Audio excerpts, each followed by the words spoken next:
एक नल्ला और कमजोर लड़का जिसके पास कोई भी अच्छी स्किल नहीं है, लेकिन एक दिन वो डंजन में जाता है जहां उसको एक आइटम लड़की मिलती है जो अपनी पावर अपने हीरो को ट्रांसफर कर देती है। और अपने हीरो के पास फ्रेंड विथ बेनिफिट वाली बेस्ट फ्रेंड भी है। तो अपने हीरो की किस्मत एकदम से कैसे चमक गई, डंजन वाली लड़की ने अपनी पावर हीरो को क्यों दी और आगे क्या होता है, चलिए देखते हैं।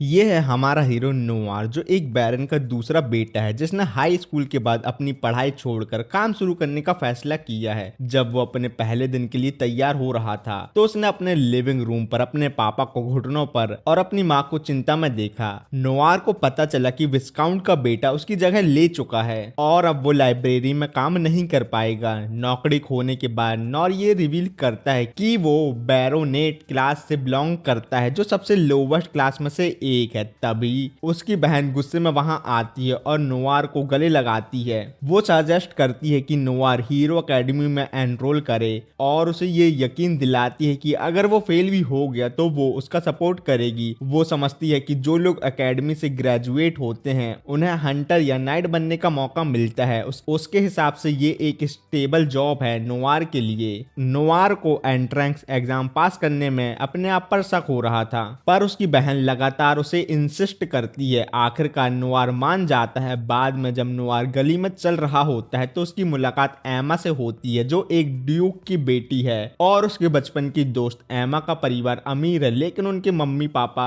क्लोज फ्रेंड रहे हैं, इसलिए वो बचपन से एक दूसरे को जानते हैं। एमा एक्साइटेडली बताती है आज उसके लिए एक अच्छा दिन होगा लाइब्रेरियन के तौर पर, वो भी नौर के साथ। जब नोवार उसे बताता है कि वो लाइब्रेरी में काम नहीं कर सकता क्योंकि विस्काउंट के बेटे के इंटरफेरेंस के कारण उसकी जॉब छूट गई, तो एमा बहुत डिसअपॉइंट हो जाती है क्योंकि वो नोवार के साथ काम करने के लिए ही तो लाइब्रेरियन बनी थी। एमा ने नोवार की यूनिक एबिलिटी के बारे में भी कुछ अच्छी न्यूज शेयर करने का प्लान बनाया था। जब एमा क्यूरियस होती है, नोवार रिवील करता है कि उसके पास ग्रेट सेज की पावर है। ये एक एक्स्ट्रा ऑर्डिनरी एबिलिटी है जो उसे एक बुढ़े आदमी को समन करने की पावर देती है जिसके पास दुनिया की बहुत सारी नॉलेज है। ये पावर दुनिया के सबसे अजीब पावर में से एक है। नोवार बताता है उसके पेरेंट्स तब बहुत खुश हुए थे जब उन्हें चर्च में उसकी एबिलिटी को डिस्कवर किया था, लेकिन नोवार मानता है कि वो अपनी पावर का ज्यादा इस्तेमाल नहीं कर सकता क्योंकि जब भी वो ग्रेट सेज से कोई सवाल पूछता है तो उसे बहुत तेज सर दर्द होता है, वो भी इतने छोटे मोटे क्वेश्चन करने पर, जैसे आज के दिन बारिश होगी या धूप होगी। ये सवाल भी नोवार को इंटेंस माइग्रेन देते हैं। ये सुन के एमा उसे एक बुक में पढ़ी हुई बात बताती है। उसमें लिखा था कि जब आखिरी बार ग्रेट सेज को ये सर दर्द हुआ था तो उसने अपनी सभी पत्नियों को इकट्ठा किया और उन्हें किस किया, जिससे उसका माइग्रेन दूर हो गया। नोवार ग्रेट सेज को समन करता है। बुढ़ा आदमी आता है और Noir hero academy entrance exam को पास करने और उसकी पावर को बढ़ाने का तरीका पूछता है। सेज नोवार को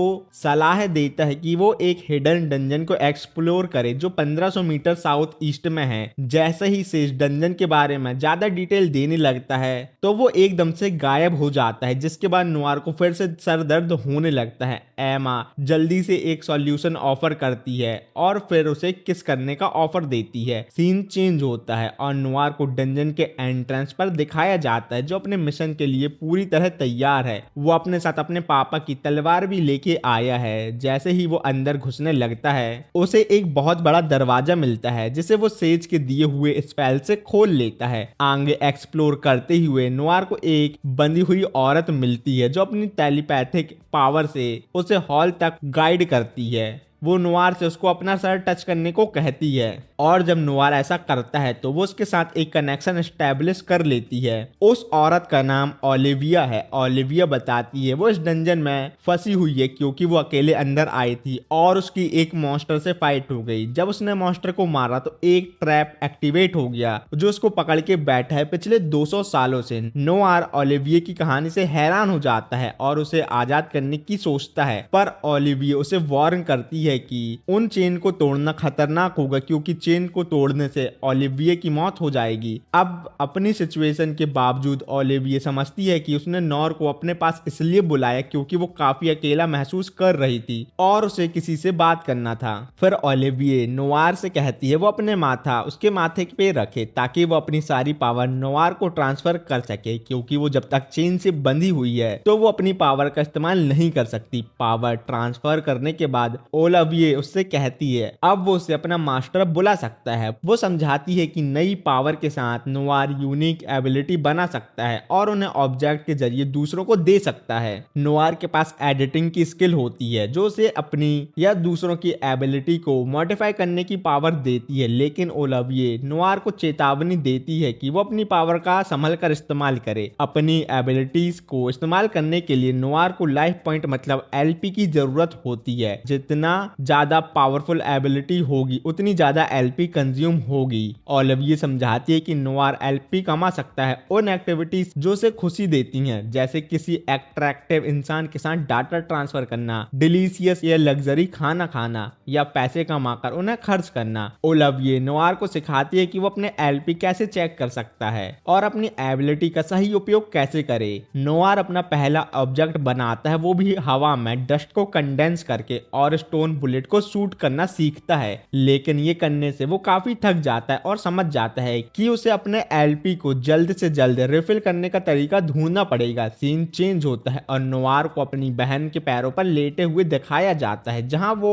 उससे एक हग मांगता है और उसकी एलपी इंक्रीज हो जाती है। अगले दिन नोवार पार्क में एमा से मिलता है और उससे भी हग मांगता है अपने एलपी को बढ़ाने के लिए। ये एक मेमोरी ट्रिगर करता है जिसमें नोवार ओलिविया से पूछता है कि एकेडमी एग्जाम पास करने के लिए उसके पास कोई स्किल है। ओलिविया एनालिटिकल आई की पावर दिखाती है और नोवार से टेस्ट करता है। जब वो एमा की एबिलिटी को एनालाइज करता है, एमा बताती है उसका गला दर्द कर रहा है उसके बड़े बड़े तरबूजों के साइज की वजह से। ये सुनकर नोवार अपने क्रिएशन पावर टेस्ट करने का मौका लेता है और उसके बड़े बड़े तरबूजों का साइज छोटा कर देता है, लेकिन एमा इससे खुश नहीं होती और उसे वापस ओरिजिनल साइज में लाने को कहती है। नोवार को अपनी एडिट एबिलिटी का यूज करना पड़ता है ताकि वो चेंज रिवर्स कर सके और वो अपनी एलपी वेस्ट करने के लिए बहुत गिल्टी महसूस करता है। नोवार का पहला दिन हीरो एकेडमी में होता है। उसे पता चलता है वो मोस्टली लड़के और विस्काउंट से घिरा हुआ है जो उसका मजाक उड़ाते हैं क्योंकि वो एक बैरोनेट है। इस वजह से कोई भी उसके साथ टीम अप नहीं करना चाहता। पहले मिशन के लिए नोवार को मॉन्स्टर मटेरियल कलेक्ट करना होगा। यहाँ पर नोवार उदास और अकेलापन महसूस करता है, लेकिन हैरान हो जाता है जब एमा वहां आती है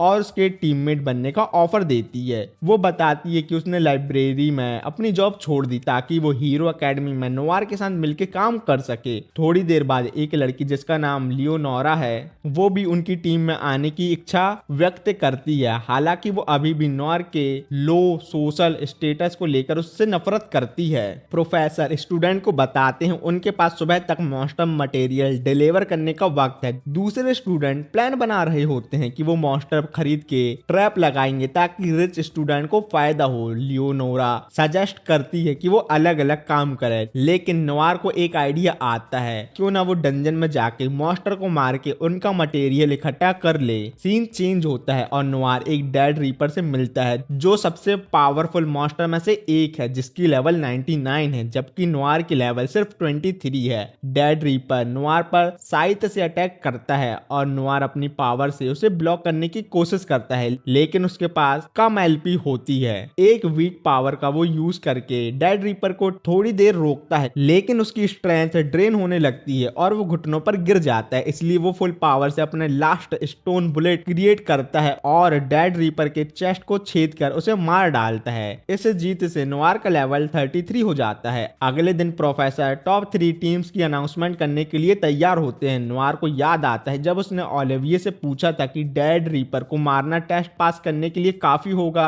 कि नहीं, तो ओलिविया ने कंफर्म किया था कि ये काफी होगा। प्रोफेसर सेकंड और थर्ड प्लेस की टीम की अनाउंसमेंट करता है और फिर फाइनली बताता है कि नोवार की टीम ने एग्जाम जीत लिया। सेकंड प्लेस टीम से 10 गुना ज्यादा पॉइंट के साथ नोवार, एमा और लियोनोरा अपनी अनएक्सपेक्टेड विक्ट्री से हैरान हो जाते हैं। प्रोफेसर एक्सप्लेन करता है कि डेड रीपर का स्कल डिलीवर करके उन्होंने सिर्फ एग्जाम पास नहीं बल्कि एकेडमी की एक नई हिस्ट्री बना दी। नोवार के परिवार को एंट्रेंस एग्जाम जीतने की खबर मिलती है और वो काफी खुश हो जाते हैं, लेकिन उनकी खुशी तब कम हो जाती है जब वो स्कूल की ट्यूशन फीस देखते हैं जो 3 लाख रील्स होती हैं, इंस्टाग्राम वाली नहीं, पैसे की बात हो रही है।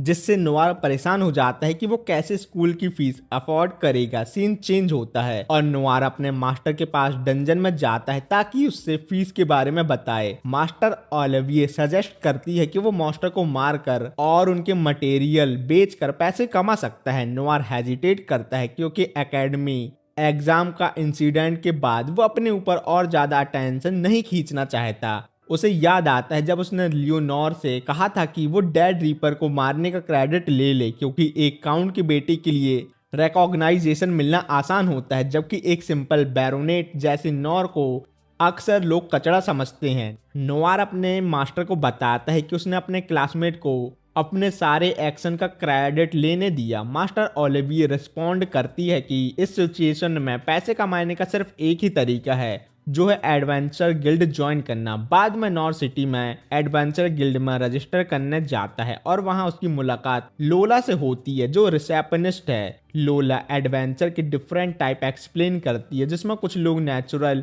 एक्सट्रैक्ट गैदर करते हैं, कुछ मॉन्स्टर को मारते हैं और कुछ डंजन एक्सप्लोर करते हैं। इन सब एडवेंचर्स को रैंक में कैटेगराइज किया जाता है, जो डिसाइड करता है कि वो कौन से मिशन अंडरटेक करेंगे और कितने पैसे कमाएंगे। लोला नोवार को यकीन दिलाती है कि अगर वो अच्छा परफॉर्म करेगा तो उसकी रैंक इंक्रीज हो सकती है। लोला उसे एक सीट देती है जिसमें उसे अपनी एबिलिटी लिखनी होती है, लेकिन नोवार थोड़ा नर्वस महसूस करता है। लोला उसे भरोसा करने को कहती है, जो भी इंफॉर्मेशन नोवार लिखेगा वो गिल्ड के अंदर क्लासिफाइड रहेगी। नोवार लोला पर भरोसा करता है और अपनी इंफॉर्मेशन फिल करता है, लेकिन लोला को शक होता है कि वो अपनी एबिलिटी के बारे में झूठ बोल रहा है। लोला रिवील करती है कि जिस गिल्ड में वो है उसका नाम ऑर्डन है, वही गिल्ड जिससे ओलिविये बिलोंग करती है। नोवार अपने एक्साइटमेंट को कंट्रोल नहीं कर पाता और पूछता है कि क्या लोला उसके मास्टर के बारे में बात कर रही है, लेकिन तुरंत अपनी बात पर पछताता है। लोला समझ जाती है कभी कभी कुछ धोखेबाज आते हैं जो ओलिविये के सक्सेसर होने का दावा करते हैं। लोला नोवार के ओलिविये के सक्सेसर को टेस्ट करने के लिए एक बुक निकालती है और एक्सप्लेन करती है कि अगर नोवार सच बोल रहा है तो उसकी सारी एबिलिटी इस बुक में लिखी हुई मिलेगी। लोला नोवार से कहती है कि वो अपना हाथ उस बुक पर रखे। अपने आप पर कॉन्फिडेंट महसूस करते हुए नोवार लोला से एक बैट लगाने का प्रपोजल देता है। नोवार सजेस्ट करता है अगर उसकी एबिलिटी बुक में लिखी मिलती है तो लोला को अपनी स्कर्ट उठा के अपनी अंडरगारमेंट दिखानी होगी और उससे माफी मांगनी होगी। लेकिन नोवार के बुक में हाथ रखने के बाद वो सरप्राइज हो जाती है और रियलाइज करती है कि नोवार सच में ओलिविये का ट्रू सक्सेसर है, क्योंकि उसकी एबिलिटी बुक में दिखती है। लोला अब अपना वादा पूरा करती है और अपनी स्कर्ट ऊपर करके उसको अपनी अंडरगारमेंट दिखाती है। अंडरगारमेंट देखकर नोवार बहुत खुश हो जाता है और उसकी एलपी इंक्रीज हो जाती है। इसके बाद नोवार लोला को बताता है कि उसे एक हफ्ते के अंदर 3 लाख रील्स मतलब पैसे कमाने हैं ताकि वो अपनी ट्यूशन फी दे सके।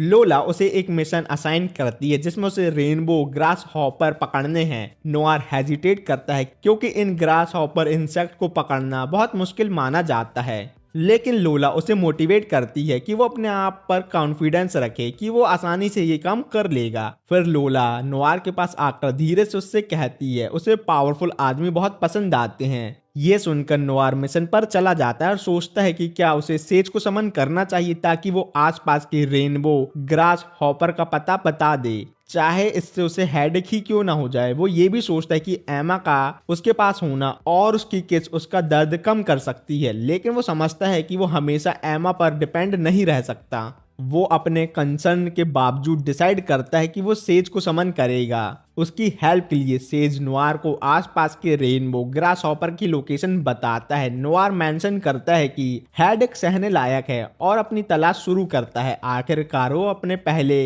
रेनबो ग्रास हॉपर सक्सेसफुली ढूंढ लेता है, लेकिन सेलिब्रेट करने से पहले एमा सीन पर आ जाती है। एमा नाराज है क्योंकि नोर ने उसे गिल्ड ज्वाइन करने के फैसले के बारे में नहीं बताया था। नोवार उसे समझाता है कि वो उसे किसी भी खतरे से दूर रखना चाहता है, इसलिए उसने नहीं बताया।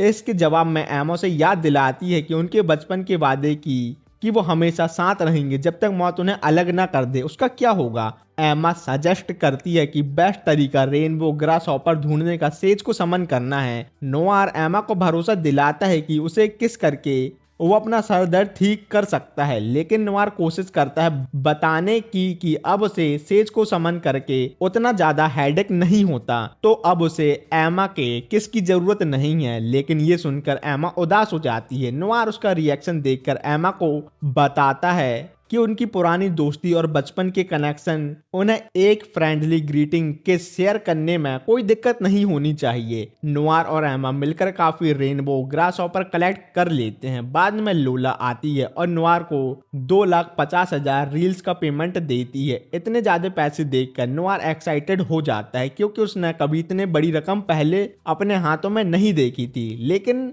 उसे अभी भी 50,000 रील्स और कमाने हैं ताकि वो अपनी ट्यूशन फीस पूरी कर सके। लोला नोवार को उसकी प्रोग्रेस के लिए उसकी तारीफ करती है और सजेस्ट करती है कि अगर वो ऐसे ही परफॉर्म करता रहा तो जल्दी उसका रैंक बढ़ जाएगा। वो उसे नेक्स्ट टास्क असाइन करती है, लेकिन एमा थोड़ी जेलस हो जाती है जब वो देखती है कि लोला नोवार के साथ फ्लर्टी तरीके से बात कर रही है। नोवार और एमा के बीच एक झगड़ा शुरू होता है जब लोला और एमा दोनों नोवार के लिए अपनी फीलिंग एक्सप्रेस करती हैं। दूसरे एडवेंचर दोनों लड़कियों के बीच की लड़ाई देखना चाहते थे, लेकिन नोवार बीच में आ जाता है और दोनों लड़कियों को मीठी मीठी बातें करके शांत कराने की कोशिश करता है। एमा नोवार का शुक्रिया अदा करती है मिशन में मदद करने के लिए, जबकि लोला उसे यकीन दिलाती है कि वो एक अच्छी एडवेंचर बनने की पूरी कोशिश करेगी। फिर लोला नोवार के पास आती है और पूछती है क्या वो कभी काम के बाद डिनर पर जा सकते हैं। ये देखकर एमा को गुस्सा आता है, क्योंकि लोला खुलेआम नोवार के साथ फ्लर्ट कर रही है, वो भी उसके सामने।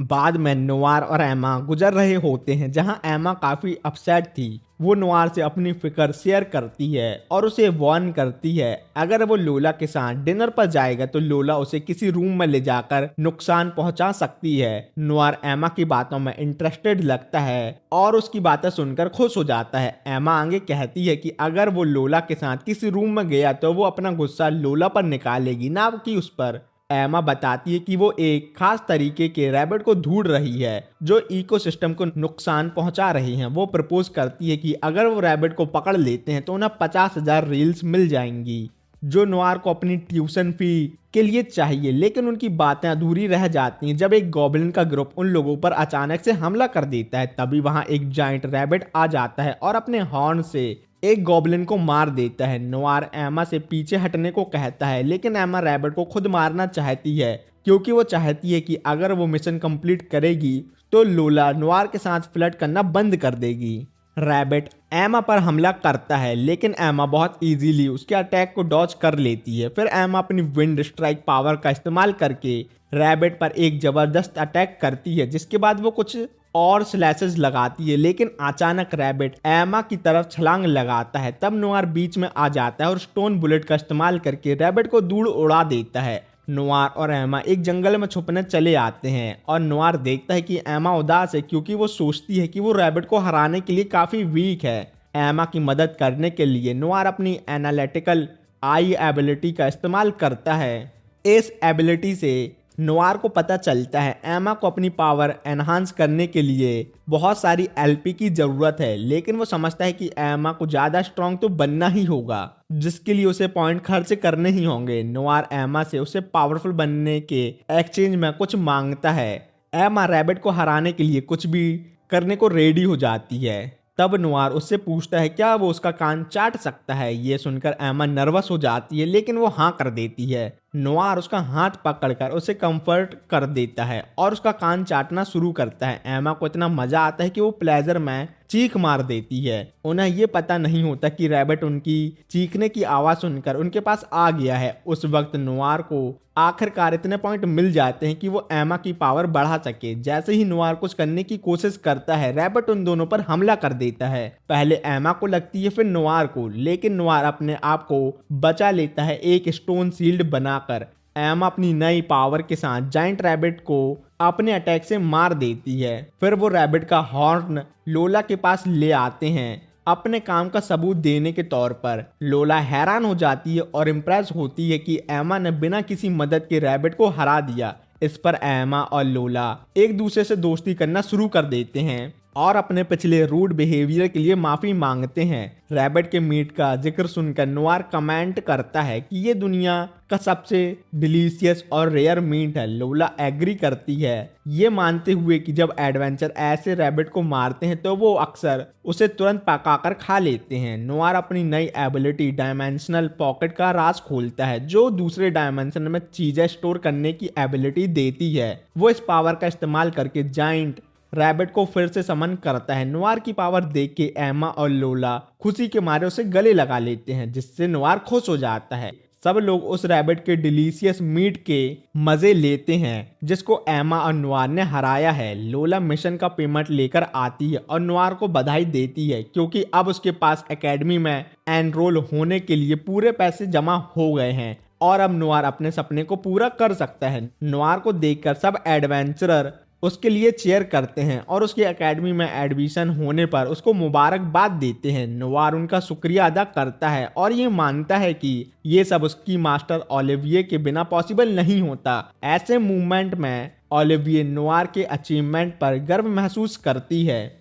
नोआर और एमा अपनी ट्यूशन फीस देके एकेडमी से निकलते हैं। जब वो चलते हैं, एमा नोआर से कहती है, भाई झुक जा, क्योंकि मारिया ड्यूक एल्बर्ट की बेटी आ रही है। नोआर थोड़ा क्यूरियस हो जाता है और अपनी एनालिटिकल आई एबिलिटी का यूज करके मारिया की एबिलिटी को देखता है, लेकिन वो सरप्राइज हो जाता है जब वो देखता है कि मारिया पर एक कर्स है जो उसकी 16th बर्थडे पर उसकी जान ले लेगा। ये नोआर का पहला दिन है और वो सुबह उठता है सिर्फ ये देखने के लिए कि उसकी बहन उसे बहुत प्यार से हक करना चाहती है, लेकिन उनका बाप उन्हें इंटरप्ट करता है। उसको थोड़ा अनकंफर्टेबल लगता है नोआर और अपनी बेटी के प्यार भरे इस सीन को देखकर। फिर एमा नोआर का इंतजार कर रही होती है उसके घर के बाहर और दोनों मिलकर एकेडमी निकलते हैं। स्कूल पहुंचते ही नोआर बोलता है, यहाँ सबको एक मेडल पहनना है जो उनकी नोबल टाइटल दिखाता है और ये हमारे इकोनॉमिक स्टेटस बताता है। जब वो क्लास में एंटर करता है, नोआर के क्लासमेट उसको नीची नजरों से देखते हैं, क्योंकि बाकी सभी बड़े बड़े नोबल के लौंडा लौंडियां हैं। वैसे तो क्लास के लड़के एमा की ब्यूटी और उसके हायर इकोनॉमिक स्टेटस की तरफ खींचते हैं या उसके बड़े बड़े तरबूजों को देख के, लेकिन अपने आप को इंट्रोड्यूस करते हैं। लेकिन फिर एटमॉस्फेयर बदल जाता है जब मारिया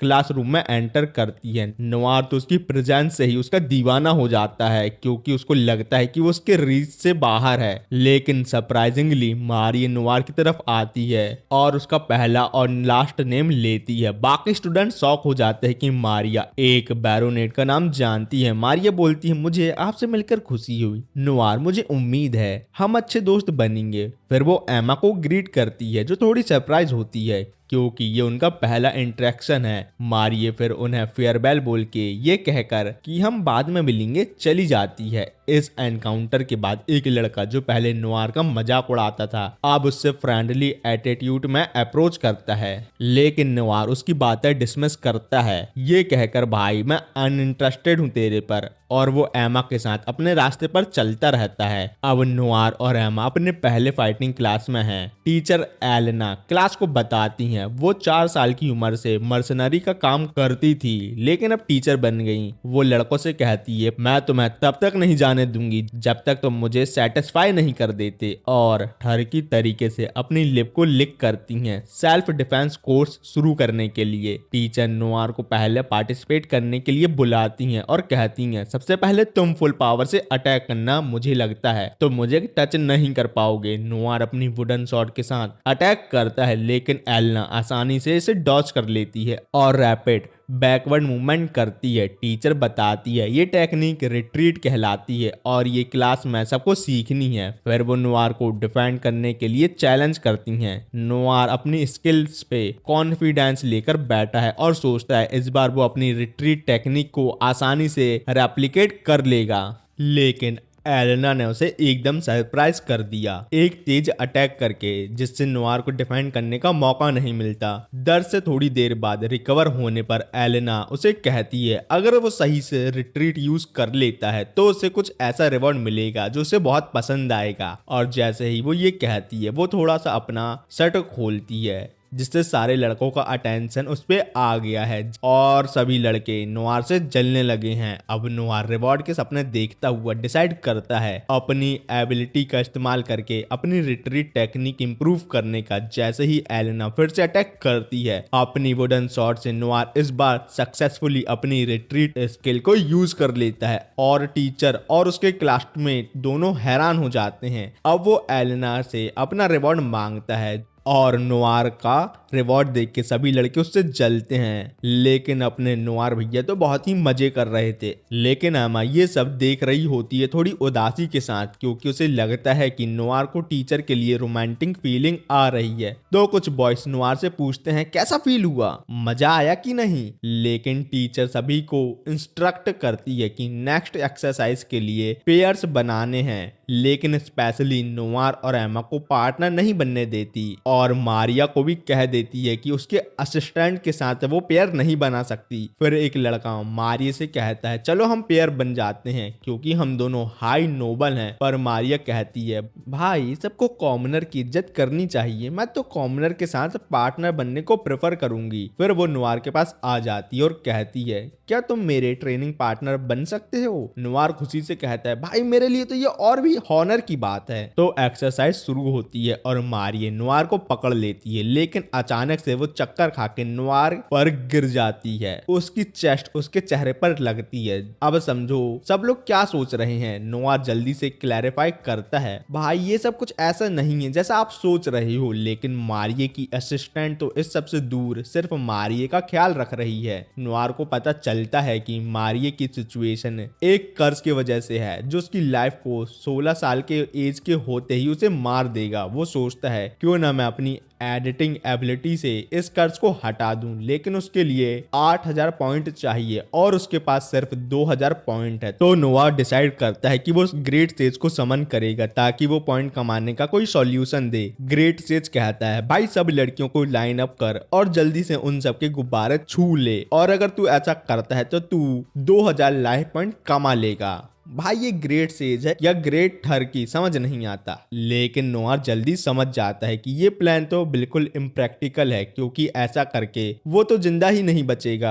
और वो 2000 पॉइंट भी मारिया को बचाने के लिए काफी नहीं है। ग्रेट सेज को समन करने के बाद जब उसका सर दर्द करने लगता है तो नोआर एमा से कहता है क्या तुम मुझे एक किस दे सकती हो ताकि मेरा सर दर्द दूर हो जाए। एमा थोड़ी एम्बेरस हो जाती है क्योंकि यहाँ बहुत सारे लोग थे, लेकिन नोआर बिना सोचे समझे एमा को क्लास के सामने ही किस दे देता है। अब सब लड़कियां तो इस अनएक्सपेक्टेड एक्शन से इम्प्रेस हैं, लेकिन टीचर की तो हवा टाइट हो जाती है और कहती है भाई ये सब क्या हो रहा है मेरी क्लास पर। जिसके बाद नोआर की टीचर उस पर भारी हो गई और उसे पनिश करते हुए कह रही है कि उसे अपने बिहेवियर के लिए दौड़ लगानी पड़ेगी और ये पनिशमेंट नोआर के लिए बहुत ही ज्यादा टफ है। फिर नोआर और एमा डिसाइड करते हैं कि चलो लोला से मदद मांगते हैं मारिया के कर्ज के लिए। लेकिन जब वो दोनों लोला के पास पहुंचते हैं तो लोला जल्दी से बाथरूम में भाग जाती है ताकि मेकअप कर सके, क्योंकि वो नोआर को देखने के लिए बिल्कुल तैयार नहीं थी। तो समझो लोला का कुछ तो चक्कर है अपने भाई के साथ। जब लोला मेकअप करके बाहर आती है नोआर उसे मारिया के कर्ज के बारे में बताता है, उम्मीद में कि वो कोई सॉल्यूशन दे दे। लोला कहती है अरे सुनो मेरी एक फ्रेंड लूना है, उसमें इतनी पावर है कि वो बॉडी से ईविल निकाल सकती है लेकिन कर्ज को रिमूव नहीं करती। समझ में आया क्या। अब नोआर तो मारिया के अच्छे वर्ड से मोटिवेट हो गया है और सोचता है कि मुझे उसकी मदद करनी है। तो वो लोला से कहता है मुझे लूना से मिलवा दो, मैं उसे कन्विंस करूंगा कि मारिया की वो हेल्प करे। लोला टेंपल जाती है और देखती है कि एक लंबी लाइन है बीमार लोगों की जो लूना से मिलने का इंतजार कर रहे हैं। जब वो टेंपल के अंदर जाती है तो उसे लूना दिखती है जो थक गई है हीलिंग करते करते। लोला उसके आराम को डिस्टर्ब करने के लिए सॉरी बोलती है पर कहती है कि उसके पास कुछ इंपॉर्टेंट है बताने को। इस बीच नोआर अपने टीचर से डंजन में मिलता है। वो भी 2 हफ्ते काम में बिजी होने के बाद टीचर को समझ में आता है कि नोआर का मूड खराब है तो वो उस पर गुस्सा नहीं होती। नोआर अपनी दोस्त मारिया के कर्ज के बारे में बताता है और गाइडेंस मांगता है। टीचर कहती है कि ज्यादा एलपी पाना मुश्किल है तो वो भी लूना की मदद लेने की सलाह देती हैं और फिर टीचर ये भी बताती हैं कि लूना एक एल्फ है और अलग अलग स्पीशीज के साथ टाइम स्पेंड करना और ज्यादा लाइफ पॉइंट दे सकता है। नोवार इस आइडिया से एक्साइटेड हो जाता है और पूछता है कि वो कैसे 10,000 एलपी कमा सकता है। टीचर उसे एक टेक्निक सिखाने का ऑफर देती है जिसका नाम है लक्की परवर्ट, जो बहुत ज्यादा पॉइंट कमा सकता है, जिससे वो बहुत ज्यादा पॉइंट कमा सकता है। लेकिन इसकी कॉस्ट 300 लाइफ पॉइंट है, लेकिन प्रॉमिस करती हैं ये स्किल उसे ना भूलने वाला एक्सपीरियंस देगी। नोवार बिना सोचे समझे एक्सेप्ट कर लेता है और लक्की परवर्ट एबिलिटी हासिल कर लेता है। जब वो एमा की तरफ जा रहा होता है तब एक बिल्ली उसके ऊपर गिर जाती है और उसका चेहरा उसके तरबूजों में घुस जाता है। इस अनएक्सपेक्टेड सिचुएशन से उसकी एलपी ऑटोमेटिकली बढ़ जाती है। नोवार लक्की परवर्ट एबिलिटी का फायदा उठाता है और कुछ लक्की सिचुएशन बनती है। जब आसपास लड़कियां देखने मिलती है तब कहीं से एक स्ट्रॉन्ग हवा आती है और उन सभी के कपड़े उड़ जाते हैं, जिससे नोवार को लकी नजारे मिलते हैं। लेकिन नोवार सोचता है कि इस एबिलिटी को थोड़ा एडिट करना पड़ेगा ताकि ये हर वक्त या सीरियस सिचुएशन में ऑन ना हो जाए। पर लोला और लूना आते हैं और देखते हैं कि एमा नोवार को डांट रही है क्योंकि वो लड़कियों को देख रहा था। लूना नोवार को कॉम्प्लीमेंट करती है, कहती है कि वो क्यूट लग रहा है और हो सकता है कि वो उसके टाइप का लड़का हो। जब लूना मिलती है तो वो उन्हें कहती है कि ड्यूक की बेटी के बारे में बात करने के लिए मुझे फॉलो करो। जब वो लूना के पीछे चल रहे होते हैं तब एमा कमेंट करती है लूना कितनी सुंदर है और उसके लॉन्ग लेग हैं। उससे डर लगता है कि नोवार लूना के लिए फीलिंग डेवलप ना कर ले क्योंकि सिर्फ उसकी चेस्ट का ही डिसएडवांटेज है, नहीं तो वो बहुत ही सुंदर है। फिर वो सब एक रेस्टोरेंट आते हैं जहां लूना बताती है कि उसने कभी मारी का चेकअप किया था लेकिन कर्ज को हटाने का फैसला नहीं किया। वो समझती है कि उसके पास सभी चीजें ठीक करने की एबिलिटी है लेकिन वो 16 साल वाले कर्ज को हटा नहीं सकती। नोवार उसे बताता है कि मारिये के पास सिर्फ कुछ हफ्तों का वक्त है और वो बहुत दर्द और बेहोशी से गुजर रही है। लूना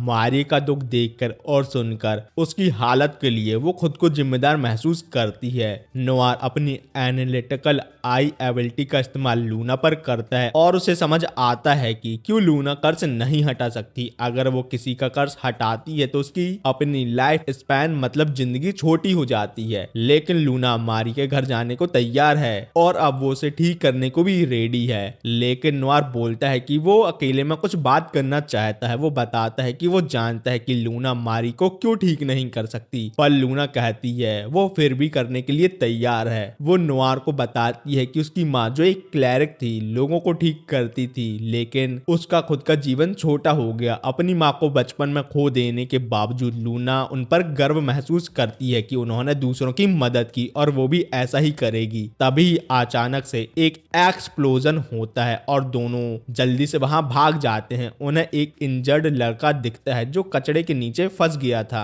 लूना अपने 2 वेपन निकालती है और अपनी हीलिंग पिस्टल एबिलिटी का इस्तेमाल करती है लेकिन ये उसकी एनर्जी को तेजी से ड्रेन कर देता है। नोवार लूना को अपने हाथों में उठाता है और जब लूना रोना शुरू कर देती है कहकर कि वो मरने से डरती है। नोवार को लूना का ये भगौड़ापन देखकर हैरानी होती है लेकिन वो समझता है कि ये उसकी एनर्जी लॉस होने की वजह से है। जब लूना थोड़ा संभलती है तो वो नोवार और दूसरों के सामने अपने भगौड़ापन दिखाने पर शर्माती है। फिर लूना उन्हें बताती है कि उन्हें ड्यूक की बेटी के पास जाना है ताकि वो उसे ठीक कर सके। लेकिन उन्हें देखकर पता चलता है कि लूना की लेग डर से कांप रही हैं क्योंकि मारिये का कर्ज हटाने पर उसकी खुद की जान जा सकती है जैसे उसकी माँ की गई थी। लोला लूना को गले लगाती और कहती है कि वो उसकी हालत को समझ नहीं पाई एक दोस्त होते हुए भी। तभी नोवार लड़कियों को बताता है उसने लूना की एबिलिटी को स्टडी किया और उसने मारिये को बचाने का एक तरीका ढूंढ लिया बिना लूना को अपने आप को सैक्रिफाइस किए। लेकिन इस सॉल्यूशन को काफी ज्यादा एलपी की जरूरत है जो अभी नोवार के पास नहीं है। नोवार लड़कियों को बताता है कि उसे 2000 एलपी पाने के लिए क्या करना है और लूना की फाइनेंशियल सिचुएशन को भी इम्प्रूव कर सकता है। वो कहता है कि वो लूना की स्किल को इस तरह बदल सकता है कि स्किल को यूज करने पर उसके अपने पैसे कम होंगे ना कि उसकी जीवन के साल। लूना तब एक जबरदस्त आइडिया सोचती है पैसे कमाने का। वो एक इवेंट का नाम लेती है जिसे the pride day of Aaron कहते हैं जो नोबल द्वारा ऑर्गेनाइज किया गया है। उन लोगों ने ट्राई किया और एक अरीना में चले गए। प्रेजेंटर बताता है कि मर्दों को अपनी गर्लफ्रेंड को शोकेस करने का मौका मिलेगा और जीतने वाले को 1 मिलियन रील्स का प्राइज। लेकिन ऑडियंस जो सेल उठाए हुए है उनका बिहेवियर बड़ा हॉस्टाइल है। वो मर्दों को गालियां देते हैं और कहते हैं कि वो लकी हैं कि उनके पास लड़कियां हैं, लेकिन उन्हें वो मारना चाहते हैं। लोना कहती है कि प्रेजेंटर ने ये इवेंट अपने पर्सनल एक्सपीरियंस की वजह से बनाया है, क्योंकि उसे भी लड़कियों ने धोखा दिया। ऑडियंस मेंबर भी अकेले ही हैं, वो भी जन्मजात सिंगल, और इसी वजह से वो सभी खूबसूरत मर्दों से नफरत करते हैं। ये सब देखकर नवार की फट जाती है और अब वो घर जाना चाहता है।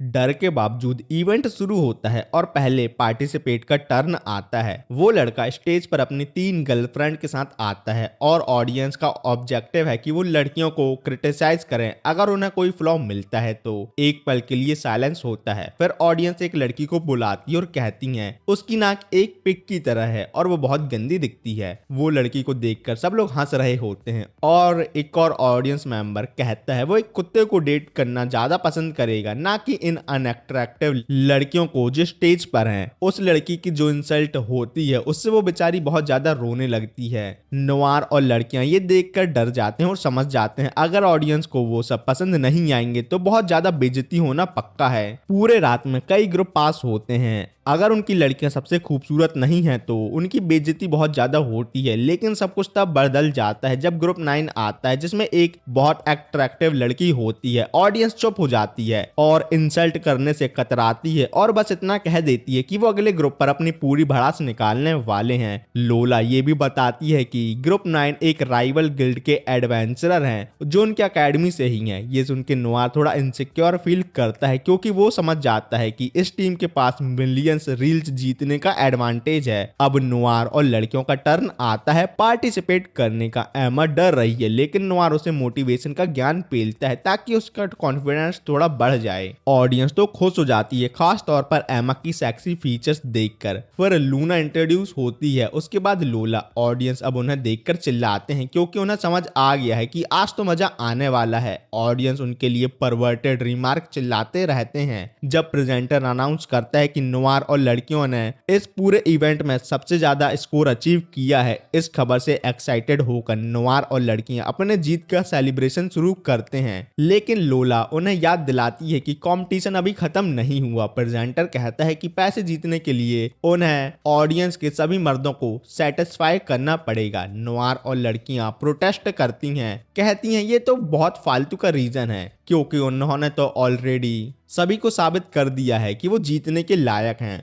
तभी अचानक एक मास्क आदमी आता है जो एक साइन पकड़े हुए है जिस पर डेयरिंग क्वेश्चन है। लड़कियां मिलकर स्ट्रेटेजी करने लगती हैं कि कैसे वो नोआर को इम्प्रेस करेंगी। वो चैलेंज को पूरा करना शुरू करती हैं, जिसमें नोआर को एक बच्चे की तरह पैम्पर करना है। जब वो ये सब करते हैं, प्रेजेंटर और ऑडियंस दोनों जलन महसूस करते हैं कि लड़कियां नोआर को कितना अटेंशन दे रही हैं। वो फाइनल चैलेंज तक पहुंच जाते हैं जहां उन्हें ये प्रूव करना है कि वो सबसे बेस्ट हैरम है। लड़कियां नोआर को ट्रिपल किस देती हैं और प्रेजेंटर तो इमोशनल हो जाता और रोने लगता है जब वो अपनी वाइफ को याद करता है जो उसे छोड़कर चली गई। नल्ला समझ के वो पैसे उन्हें फेंक कर देता है और कहता है कि वो यहाँ से चले जाए। अब नोआर और लड़कियां बाहर निकलते हैं, लेकिन ऑडियंस उन पर गुस्सा हो जाती है और उन पर खाना फेंकने लगते हैं। लेकिन इस केओस के बावजूद वो सब मिलकर जीत पर हंस रहे होते हैं। बाहर आते ही नोआर को बिलीव नहीं होता कि उन्होंने पैसे जीत लिए किसी ऐसे अजीब काम करके, और वो एक रियल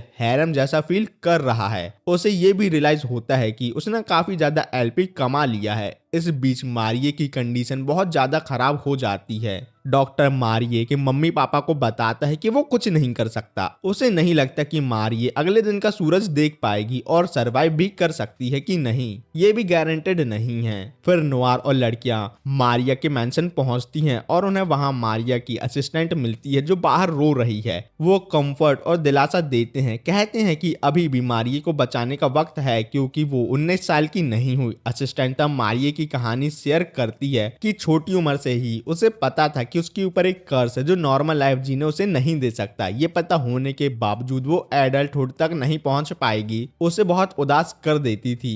मारिये बताती है कि ये कर्ज तब शुरू हुआ जब उसके दादा ने एक सॉर्सरर को डिफीट किया था और उसने स्पेसिफिकली दादा पर ये कर्ज डाला था। इस कर्ज का किसी और फैमिली मेंबर पर कोई असर नहीं पड़ता, लेकिन मारिये परेशान है क्योंकि उसे चुना गया है। बहुत सारी मेथड का ट्राई करने के बावजूद कोई सॉल्यूशन नहीं मिला, तो मारिये ने अपनी मौत को एक्सेप्ट कर लिया और डिसाइड किया कि वो बचे हुए वक्त को खुशियों से जिया करेगी और एकेडमी में एडमिशन लेती है ताकि वो एक असली ड्यूक की बेटी की तरह अपने रोल को निभा सके और टाइम आने पर निपट जाए। नोआर और लड़कियां मारिये के रूम पर एंटर करते हैं जहां वो रिकवर कर रही होती है। लूना उसके पेरेंट्स को समझाती है कि मारिये पर जो कर्ज है वो इतना पावरफुल है और उसकी एल्फ ब्लड लाइन होने के बावजूद जो नॉर्मली लॉन्ग लाइफ देती है, कर्ज हटाने पर लूना की खुद की जान भी जा सकती है। लूना कहती है कि उसकी हीलिंग एबिलिटी जो कि पावरफुल है वो मारिये को बचाने के लिए काफी नहीं होगी, तो नोआर रिवील करता है कि वो अपनी स्किल को ऐसे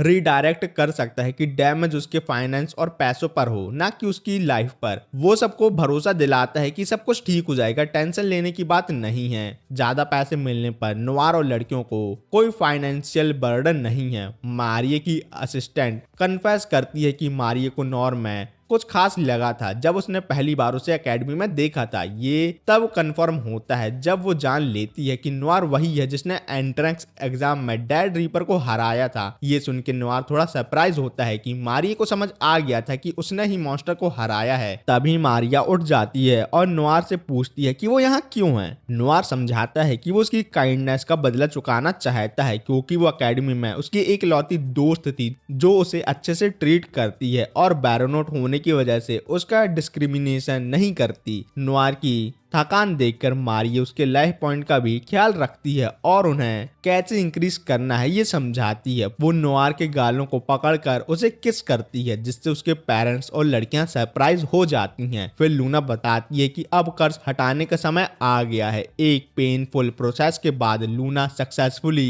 इविल कर्ज को हटा देती है और मारिया को कर्ज से आजाद कर देती है। मारिया की माँ उसकी खुशी को एड्रेस करते हुए खुशी से रो देती है। लूना और एमा मिलकर सेलिब्रेट करते हैं जबकि मारिया की असिस्टेंट उसे टाइटली हग करती है, ये जानते हुए कि वो बहुत खुश होती है कि उसकी मास्टर का कर्ज अब निकल चुका है। मारिया को महसूस होता है कि उसकी चेस्ट अब दर्द नहीं कर रही और नोआर अपनी एनालिटिकल आई से कंफर्म करता है कि कर्ज वाकई में कंप्लीटली खत्म हो गया है। मारिया अपना ग्रेटिट्यूड लूना को व्यक्त करती है, कहती है कि उसने अपनी पावर का इस्तेमाल करके उसकी जान बचाई, लेकिन लूना हम्बल होकर जवाब देती है कि उसने कर्ज हटाने में मदद की है लेकिन उसको असली शुक्रिया तो नोआर का देना चाहिए। फिर ग्लोरिया नोआर का हाथ पकड़कर अपना शुक्रिया व्यक्त करती है, कहती है कि वो नहीं जानती वो कैसे उसका शुक्रिया अदा करे, वो उसे नहीं पता। घर से निकलते ही नोआर सोचता है कि उसने मारिया की मदद करके कितना सेटिस्फैक्शन फील किया है, लेकिन एमा और लोला को चिंता होती है क्योंकि मारिया ने नोआर के लिए फीलिंग डेवलप कर ली है जिससे वो उसे एक और राइवल की तरह देखने लगते हैं। फिर लूना बताती है कि वो भी नोआर के प्यार में गिर गई है, तो तीनों लड़कियां मजाक मजाक में नोआर को लौंडियाबाज होने का इल्जाम लगाती हैं। नोआर अपने टीचर से मिलने आता है और फिर उनका शुक्रिया अदा करता है, कहता है कि उसने उसे ऐसी एबिलिटी दी जो उसे दूसरों की मदद करने में मदद करती है। उसकी टीचर रिमार्क करती है कि उससे वुमेन की स्मेल आ रही है, तो नोआर रिस्पॉन्ड करता है कि उसने काफी लड़कियों को किस किया है। ओलिविया कहती है कि ये तो अनफेयर है कि उसने बहुत सी लड़कियों को किस किया लेकिन उसे नहीं किया। वो उसे अपने आप को किस करने को कहती है, लेकिन नोआर डिसाइड करता है कि वो उसे सिर्फ फोरहेड पर किस करेगा, लेकिन ओलिविया कहती है कि उसे दूसरी लड़कियों के साथ प्रैक्टिस करना है ताकि अगली बार वो उसे सेटिस्फाई कर सके एक किस के साथ। अगले दिन पता चलता है कि ड्यूक ने अपनी बेटी को बचाने के लिए नोआर और लड़कियों को एक चेस्ट गिफ्ट किया है जिसमें 100 मिलियन रील्स हैं। नोआर थोड़ा कंफ्यूज होता है कितने पैसे का वो क्या करे। एमा सजेस्ट करती है कि वो एक शॉप खोले मॉन्स्टर मटेरियल बेचने के लिए, लेकिन लड़कियां झगड़ा शुरू कर देती हैं कि कौन नोआर की शॉप में मदद करेगा, लेकिन नोआर इस सिचुएशन को देख के वहां से भाग जाता है। फिर नोआर अपने परिवार से बात करता है, बताता है कि जो पैसे मिले हैं वो उनसे एक स्टोर खोल सकते हैं जो आइटम और मटेरियल सेल करेंगे। वो खुद मॉन्स्टर हंट करके जरूरी मटेरियल लाने की रिस्पॉन्सिबिलिटी उठाता है। नोआर अपने बाप को कहता है कि वो एक सूटेबल लोकेशन ढूंढे और स्टोर के लिए लीगल पेपर वर्क तैयार करे, लेकिन वो थोड़ा चिंता करता है कि उसका बाप सब पैसे कैसीनो में उड़ा ना दे। इसलिए वो फंड मैनेज करने का काम अपनी बहन और माँ को देता है ताकि पैसे वेस्ट ना हो। फिर नोआ डंजन में मटेरियल इकट्ठा करने और स्ट्रॉन्ग बनने के लिए चला जाता है। उसकी टीचर सजेस्ट करती हैं कि वो अपनी जर्नी के लिए जरूरी स्किल को ले ले। जब वो डंजन के पहले फ्लोर पर उतरता है वो दो मरे हुए जाइंट एनिमल को देखता है जो एक दूसरे से लड़ रहे थे। अचानक एक काला लायन जिसके सर पर एक फूल है उसके सामने आता है। शुरू में तो नोआ डर जाता है और पोर्टल से भागने की सोचता है, लेकिन लायन उसे एश्योर करता है कि वो कोई फाइट नहीं करना चाहता और उससे एक फेवर के लिए कहता है। लायन की बातें सुन के नोआ थोड़ा सरप्राइज होता है और सुनने के लिए तैयार हो जाता है। लायन का नाम है टाइगर सन, कैसा अजीब सा नाम है, जो अपने दोस्त के दिए हुए नाम पर बहुत गर्व करता है क्योंकि इस नाम का उसके लिए खास मतलब है। टाइगर सन समझाता है कि उसे नोआर की मदद चाहिए अपने दोस्त को ढूंढने में। जब वो डंजन में आए थे तब उसका दोस्त उसे कहकर गया था कि वो थोड़ा रुक जाए जब वो 6वीं मंजिल पर जा रहा था, लेकिन 350 साल हो गए हैं और अभी तक वापस उसका दोस्त नहीं आया। धोखा मिल गया टाइगर सन तेरे को। इतना समय गुजर जाने के बाद भी टाइगर सन अपने वादे पर अड़ा रहा और कभी अपने दोस्त की तलाश में नीचे नहीं गया। लायन कहता है कि उसका दोस्त एल्वन रेस का है जो टिपिकली एक खास रेस है जो लगभग 500 साल जीते हैं। एल्फ की बात हो रही है, सिंपल सा। टाइगर सन 5th फ्लोर पर रुकता है जब नोआर 6वीं मंजिल की तरफ जाता है अपने वादे को पूरा करने के लिए। जब वो 6वीं मंजिल पर पहुंचता है तो वो एक अंधेरे और अजीब एनवायरनमेंट को देखता है। तभी अचानक बहुत सारे ज़ॉम्बीज उसकी तरफ दौड़ते हैं बॉडी पार्ट गिराते हुए। नोआर को एक मूवमेंट का रिलीफ मिलता है जब वो एक डोर के थ्रू एस्केप रूट ढूंढ लेता है, लेकिन उसको सरप्राइज ये होता है कि वहां एक और ज़ॉम्बी आता है, लेकिन ये ज़ॉम्बी थोड़ा अलग है। नोआर को जल्दी से समझ आ जाता है ये ज़ॉम्बी असल में टाइगर सन का एल्वन दोस्त है। नोआर हेल्प करने का ठान लेता है और 500 एलपी स्पेंड करता है ज़ॉम्बीफिकेशन को रिमूव करने के लिए। इसके नतीजे में एल्फ अपने असली रूप पर वापस आ जाता है। ट्रांसफॉर्मेशन के बाद नोआर एल्फ जिसका नाम बकल है उससे कहता है कि उन्हें बात करनी है। सीन बदलता है और हम देखते हैं कि नोआर टाइगर सन की कहानी बकल को सुना रहा है, समझते हुए कि टाइगर सन ने कितना फेथफुल तरीके से अपना वादा निभाया है और 350 साल तक उसका इंतजार किया है। ये सुन के बकल बहुत इमोशन में आ जाता है और अपने लॉयल दोस्त को छोड़ने के लिए गिल्टी महसूस करता है। बकल बताता है कि वो पहली बार टाइगर सन से कैसे मिला था जब वो एक दिन मॉन्स्टर से फाइट कर रहा जिसमें उस लायन ने उसकी मदद की थी। टाइगर सन ने बकल की मदद की। इसके बदले में बकल ने पूछ लिया, क्या लायन तुम मेरे दोस्त बनना चाहते हो? ये सिंपल एक्ट टाइगर सन के लिए बहुत खुशी लाता है क्योंकि पहली बार किसी ने उसे बोला था क्या वो उसका दोस्त बन सकता है। बकल ने फिर उसे टाइगर सन नाम दिया जो लायन के लिए बहुत स्पेशल बन गया। उस दिन से वो दोनों बहुत अच्छे और गहरे दोस्त बन गए और बहुत सारी एडवेंचर पर निकले। बकल को अपनी किए गए गलती पर गिल्ट होता है, इसलिए वो अपने दोस्त का सामना करने की हिम्मत इकट्ठा करता है। जब वो वापस जाता है दोनों दोस्त एक दूसरे को गले लगाते हैं और अपनी खुशी का इजहार करते हैं। टाइगर सन बताता है कि वो खुश है कि बकल ठीक है, लेकिन बकल कुछ ऐसा खुलासा करता है जो उसने कभी नहीं बताया। उसका होमलैंड दूसरे रेसेस को एक्सेप्ट नहीं करता। ये सुन के टाइगर सन समझ जाता है कि अब उन्हें अलविदा कहने का समय आ गया है क्योंकि बकल अपने प्यार जो उसके होमलैंड पर रहता है उससे मिलने जाना चाहता है। बकल को ये सोचकर गिल्ट होता है कि उसने टाइगर सन का इतना वक्त जाया किया है इंतजार कराने में। आंखों में आंसू लेकर वो लायन से माफी मांगता है। टाइगर सन बकल को बोलता है कि उसे चिंता करने की कोई जरूरत नहीं है और कोई हार्ड फीलिंग नहीं है। फिर नोआर पोर्टल का इस्तेमाल करके डंजन से बाहर निकल जाता है ताकि दोनों दोस्त लास्ट टाइम अच्छे से बात कर पाए। जब वो एक दूसरे को अलविदा कहते हैं बकल टाइगर सन को फेयरवेल कहकर प्रॉमिस करता है जब उसे मौका मिलेगा वो जरूर उससे मिलने आएगा। जाते जाते बकल उन मस्त मूवमेंट को याद करता है जो उन्होंने साथ में बिताए थे। टाइगर सन नोआर से ग्रेटिट्यूड एक्सप्रेस करता है जो पूछता है अब टाइगर सन क्या करेगा, लेकिन टाइगर सन एडमिट करता है कि वो अपने नेक्स्ट स्टेप को लेकर पक्का नहीं है। लेकिन वो 5th फ्लोर पर वापस जाने के बारे में सोच रहा है क्योंकि वहां उसका कोई सामान छूट गया है। नोआर को भी चुल्ल मस्ती है और वो देखने का डिसाइड करता है कि टाइगर सन क्या कर रहा है। और डंजन में जाने के बाद जब वो पास जाता है तो देखता है कि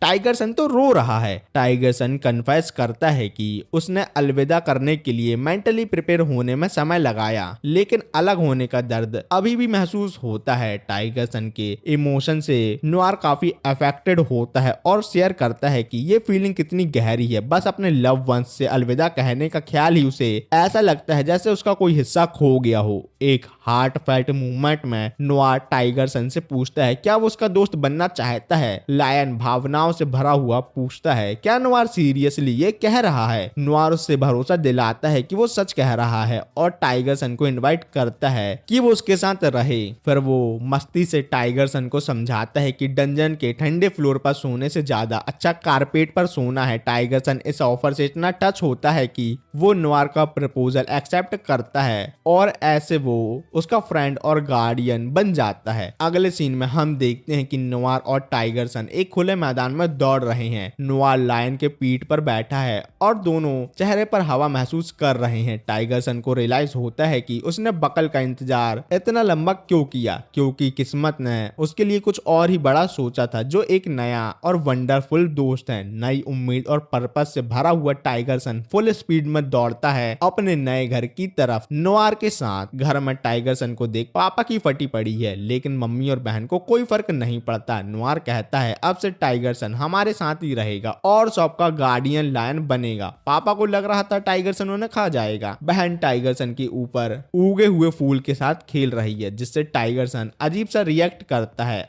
नोआर और एमा एकेडमी में अपनी क्लासेस जैसे यूजुअली अटेंड करते हैं वैसे कर रहे होते हैं। थोड़ी देर बाद मारी क्लासरूम में एंटर करती है और नोआर को फिर से उसकी जान बचाने के लिए शुक्रिया अदा करती है। फिर प्रोफेसर एलेना कहती हैं बच्चों की तुम्हारा पहला एग्जाम होने वाला है, जो कि रेयर मॉन्स्टर मटेरियल कलेक्ट करना है, और वो भी मैक्सिमम 2 हफ्तों के अंदर। अब ये सुनते ही बच्चों के तोते उड़ जाते हैं, क्योंकि ये मटेरियल तो दुनिया भर में मशहूर है कि ये कहीं नहीं मिलते। मार्केट में तो मिलना बहुत ही ज्यादा मुश्किल है, ना के बराबर। क्लास के बाद नोआर और एमा डिसाइड करते हैं कि चलो भाई गिल्ड के अंदर लोला से मिलते हैं, शायद उसके पास इन मटेरियल का जुगाड़ हो। पर जब वो गिल्ड पहुंचते हैं तो पता चलता है लोना तो दूसरी रिसेप्शनिस्ट सारा से जबरदस्त झगड़े में पड़ी हुई है। झगड़ा इस बात पर था कि सारा ने जानबूझ के लोला के एडवेंचर चुरा लिए। अब गिल्ड में रिसेप्शनिस्ट एडवेंचर को हैंडल करते हैं और जब एडवेंचरर अपना मिशन पूरा करते हैं तो उनको पॉइंट मिलते हैं और रिसेप्शनिस्ट को फायदा होता है। लोला का इल्जाम था कि सारा उसके एडवेंचर को खूबसूरती से फंसा के अपनी तरफ खींच रही है। लोना ने सारा को चैलेंज दिया कि देख लेते हैं कौन ज्यादा पॉइंट कमा सकता है। सारा ने भी हाँ बोल दिया, पर कंडीशन ये थी कि अगर सारा जीत गई तो वो लोला से एक एक्स्ट्रा एडवेंचर चुराएगी। उसके बाद सारा सीधा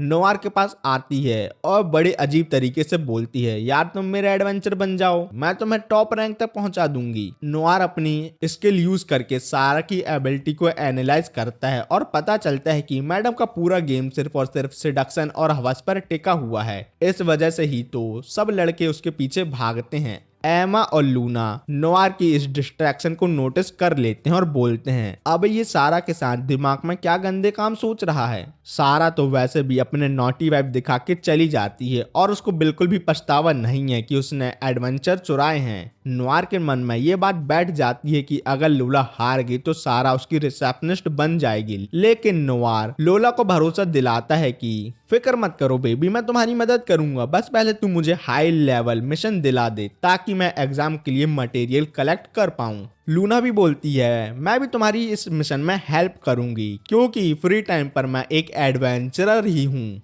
नोआर, एमा और लूना मिलकर मिशन कंप्लीट करते हैं और एग्जाम के लिए सब मटेरियल इकट्ठा कर लेते हैं। अब उनके सामने सबसे बड़ा चैलेंज था एक ड्रैगन को मारना। नोआर कहता है कि वो ड्यूक के दिए पैसे से मटेरियल खरीदेगा जो ड्रैगन से लड़ने के लिए काम आएंगे और एलपी कलेक्ट करने का क्लासिक प्लान है एमा और लूना के साथ फिजिकल कांटेक्ट करके। सिंपल सा डाटा ट्रांसफर करके। टाइगर सन भी नोआर के साथ उस माउंटेन पर जाता है जहां ड्रैगन रहते हैं। वहां जाके नोआर अपने ग्रेट सेज को बुलाता है और पूछता है, भाई सबसे नजदीक वाला ड्रैगन कहाँ है? ग्रेट सेज बड़े ही आराम से बोलता है, ब्रो 665 मीटर दूर है वो, वहां जाओ और ड्रैगन को मारो।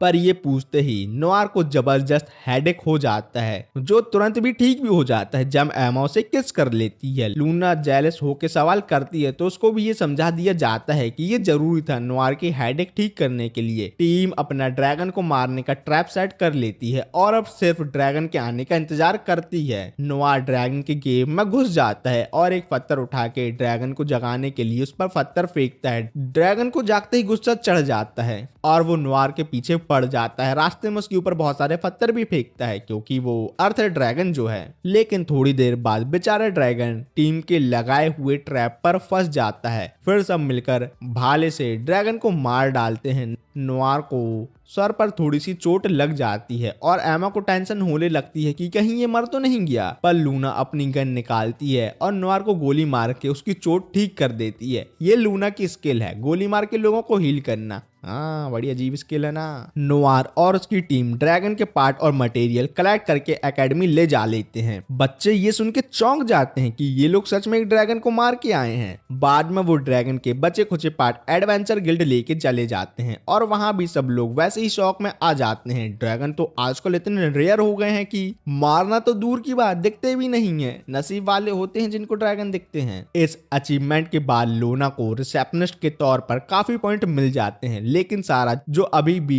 फुल कंपटीशन मोड में थी अपने पॉइंट भी ऐड करवा लेती है ताकि पता चल सके लीड में कौन है। लोला को धीरे धीरे फील होता है कि सारा अब भी पहली पोजीशन पे है और वो थोड़ा सैड हो जाती है। लोला सारा पे चीटिंग का इल्जाम लगाती है, लेकिन एडवेंचर गिल्ड लीडर सारा का सपोर्ट करता है। कहता है कि उसने खुद चेक किया है, जो मटेरियल सारा ने दिए हैं वो सही थे। तभी सारा के एडवेंचर एंट्री मारते हैं फुल थके हुए और वो लोग ज़ॉम्बी की तरह बिहेव कर रहे थे। उनको देख के ऐसा लगता है जैसे रात में उनको किसी ने चूस डाला हो। सबको समझ आ जाता है कि सारा इन लोगों को मैनिपुलेट कर रही है। अपनी देने का लालच देके उनसे ज्यादा मटेरियल कलेक्ट करवाती है बिना कोई रेस्ट दिए। लोला नोआर को एक अलग रूम में लाती है और वहां अपना टॉप उतार के नोआर को कुछ स्पेशल कूपन देती है। ये कूपन नोआर को एक मौका देते हैं कि वो लोला को कहीं भी टच कर सकता है और कभी भी ये कूपन रिडीम कर सकता है। नोआर इतना एक्साइटेड और खुश हो जाता है कि वो तुरंत उसका यूज करने का डिसाइड कर लेता है। लोला नोआर को आराम से सुला के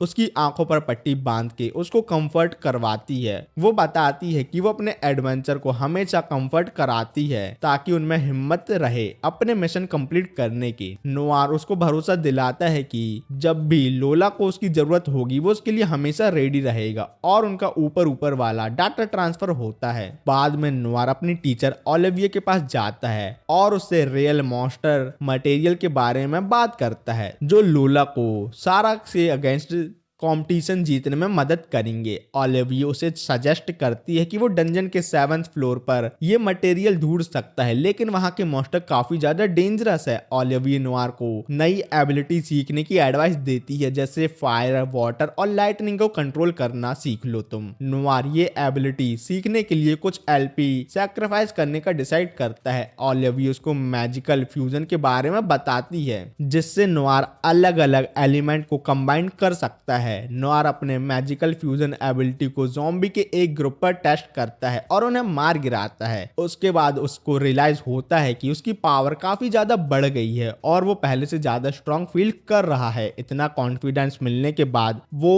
7th फ्लोर एक्सप्लोर करने के लिए निकल पड़ता है और वहां उसको एक फॉरेस्ट दिखाई देता है। जंगल के बीच में एक लड़की दिखती है जो ट्री पे बैठे हुए नोआर को घूर रही थी। जैसे ही नोआर अपने आसपास देखता है उसकी नजर एक पैक ऑफ बैडस वुल्फ पर पड़ती है जो अपने शिकार का खाना बांट के खा रहे होते हैं। अब नोआर अपनी स्ट्रेंथ और उनकी स्ट्रेंथ का कंपैरिजन करता है और तुरंत समझ जाता है ये वुल्फ उससे ज्यादा पावरफुल है। बड़े जल्दी समझ गए यार भैया यार तुम, और ये तो मेरे बस की नहीं है। सोच के वो अपनी जान बचाने के लिए वहां से खिसक लेता है। थोड़ी देर बाद पेड़ से एक लड़की नोआर के पास आती है और उसका यहाँ आने के लिए थैंक यू बोलती है। नोआर उस लड़की को देख के थोड़ा शौक हो जाता है क्योंकि वो यंग एमा जैसे दिख रही थी। लड़की फुल ऑन मोड में आके कहती है अगर तुम मेरी हेल्प करोगे तो मैं तुम्हारी कोई भी रिक्वेस्ट पूरी करने को तैयार हूँ। नोआर की आंखें और गोल हो गईं। फिर लड़की अपने असली रूप का खुलासा करती है। वो एक ड्राइड है, यानी इस जंगल और इन सभी पेड़ों की आत्मा, यानी इस जंगल की रानी और मेन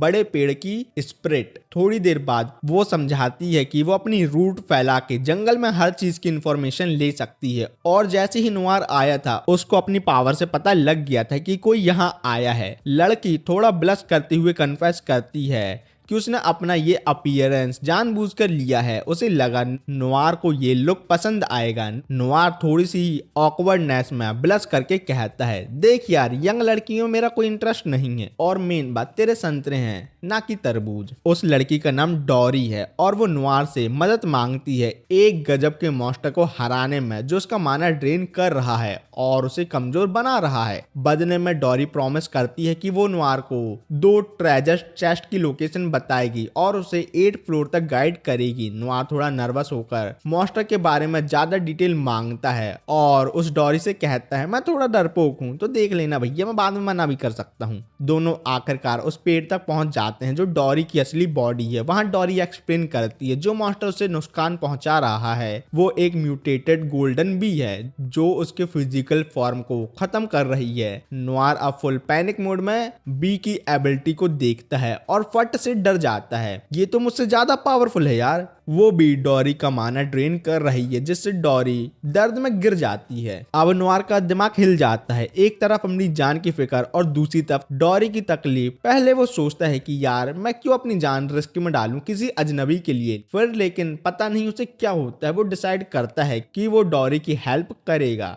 नोआर का हाल थोड़ा खराब हो जाता है बेचारी डॉरी को इतनी तकलीफ पर देखकर, लेकिन साला अपने आप को पावरलेस और फ्रस्ट्रेटेड महसूस करता है इस मूवमेंट में जहां वो अभी कुछ नहीं कर सकता। वो अपने होठ काट के सीधा अपनी टीचर ओलिविये के पास चला जाता है और उसको डॉरी वाली पूरी कहानी सुना डालता है। ओलिविये फुल ऑन टीजिंग मोड में आके मजाक करती है, अरे भाई तू तो प्यार में पड़ गया लगता है उस छोटी सी लड़की के साथ। लेकिन थोड़ा फन करने के बाद ओलिविये एडवाइस देती है कि नोआर को इस सिचुएशन से दूर रहना चाहिए क्योंकि वो गोल्डन बी जैसे मॉन्स्टर का सामना अभी नहीं कर सकता। वो उनके सामने पानी कम चाय है, पानी कम चाय। नोआर का मन नहीं मानता तो ओलिविये थोड़ी हेल्प करने का प्रॉमिस करती है और उसको एक ऑल्टरनेटिव प्लान बताती है जो उसे जीत दिला सकता है बड़े आराम से। नोआर फिर वापस 7th फ्लोर पर जाता है और डॉरी अपनी पावर का इस्तेमाल करके गोल्डन बी का नेस्ट लोकेट करती है। नोआर का प्लान सिंपल था, उसने सोचा वुल्फ को नेस्ट की तरफ अट्रैक्ट करेगा और वो बैटल में उसकी मदद करेंगे। लेकिन ऐसा क्यों करेंगे?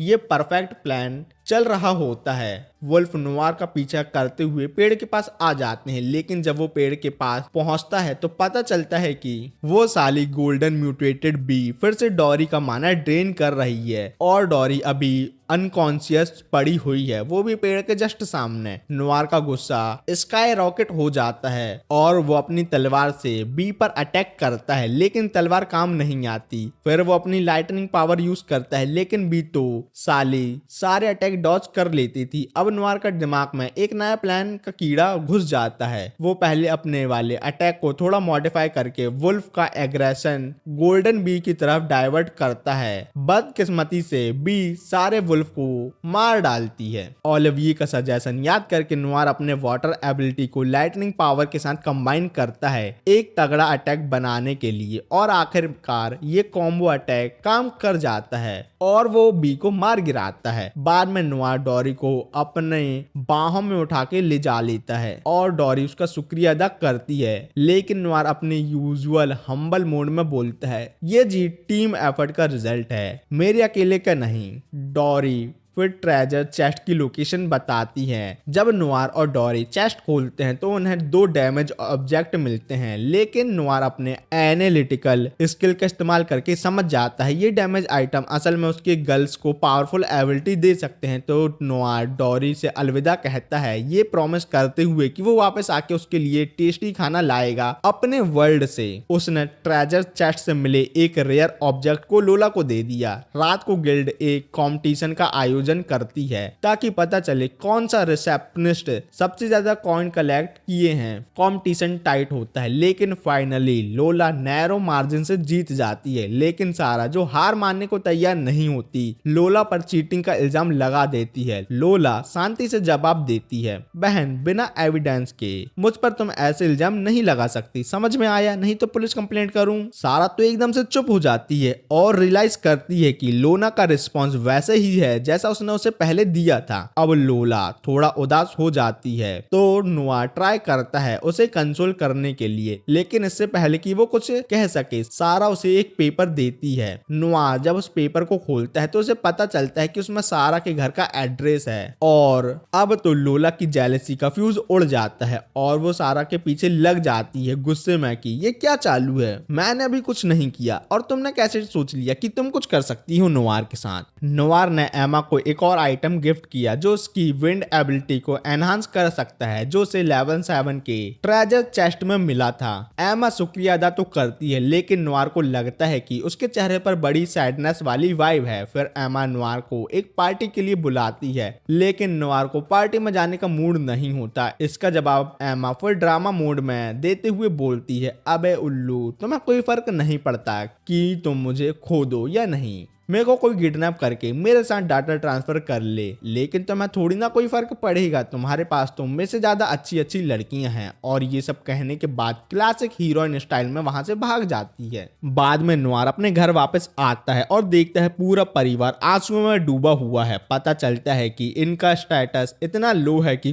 कोई भी लोग इन नल्लों और गरीब को अपना स्टोर रेंट पर नहीं देना चाहते, क्योंकि ये बैरन स्टेटस के सबसे ज्यादा लो वाले और गिरे हुए मेंबर में से एक है। और इसी वजह से नोवार पार्टी में नहीं जाना चाहता क्योंकि उसको डर लग रहा है कि बाकी लोग उसके बारे में क्या सोचेंगे। लेकिन फिर नोवार अपना मन बना लेता है और डिसाइड करता है, भाई चलो पार्टी में चलते हैं, ज्यादा से ज्यादा क्या होगा, कोई मेरी बेइज्जती करेगा, मेरे को उठा के फेंक देगा ना, बस इससे ज्यादा क्या ही कर लेगा। और जो नोवार का खानदानी सूट था वो गंदा है क्योंकि उसके नल्ले पापा ने उस पे वाइन गिरा दी और उस सूट को 1 साल से साफ भी नहीं किया। फिर नोवार एक नया टिप टॉप सूट खरीद के पार्टी में जाता है और पार्टी में लोगों के साथ बात करता है। तभी एमा के मम्मी पापा उससे मिलते हैं। एमा के पापा काफी खुश होकर बोलते हैं, दामाद जी तुम बड़े स्मार्ट लग रहे हो यार, बाय द वे तुम्हें डांस आता है क्या? नोवार थोड़ा ऑकवर्ड फील करता है और कहता है, एमा ने मुझे तो बोला था डांस के बारे में, लेकिन डिटेल में ज्यादा कुछ नहीं बताया, और रही बात डांस की तो वो मुझे अच्छे से नहीं आता। तभी एमा फुल हीरोइन एंट्री मार के पार्टी में आती है और नोवार उसकी ब्यूटी देख के सीधा ब्लश मोड में चला जाता है।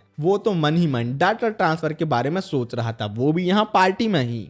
लेकिन पूरे सीन का मूड तब खराब हो जाता है जब एक काउंट अनाउंसमेंट करने लगता है। उसको फैंटम नाम के एक फेमस चोर ने धमकी दी है कि उसकी प्रीसियस मरमेड टीयर वो लूटने वाला है। काउंट चिल मोड में सबको बोलता है, अरे टेंशन मत लो, मेरे ट्रेजर तो स्ट्रॉन्गेस्ट गिल्ड के एडवेंचर प्रोटेक्ट करेंगे। नोवार की हवा टाइट तब होती है जब उसे एक गिल्ड की लड़की मिलती है जो उसकी उम्र के बराबर की ही है, लेकिन स्ट्रेंथ में उसकी डबल और हैवी निकलती है। पार्टी का रियल गेम तब शुरू होता है जब डांस का टाइम आता है और नोवार को याद आता है कि मुझसे तो डांस बिल्कुल नहीं आता, मैं तो नल्ला हूँ डांस के मामले में, बाकी मामलों में भी। इस दौरान एक लड़का माइक एमा को डांस के लिए इन्वाइट करता है, लेकिन एमा उसकी बत्ती गुल कर देती है और मना कर देती है, बोलते नहीं भैया मेरे को तेरे साथ डांस नहीं करना, छपरी लोग साथ डांस नहीं करती मैं। माइक को छपरी सुन के थोड़ा शौक लगता है, लेकिन वो अपना टारगेट शिफ्ट कर लेता है नोवार पे। जब उसको पता चलता है वो एक बैरोनेट है तो वो नोवार को चैलेंज कर डालता है डांस ऑफ के लिए,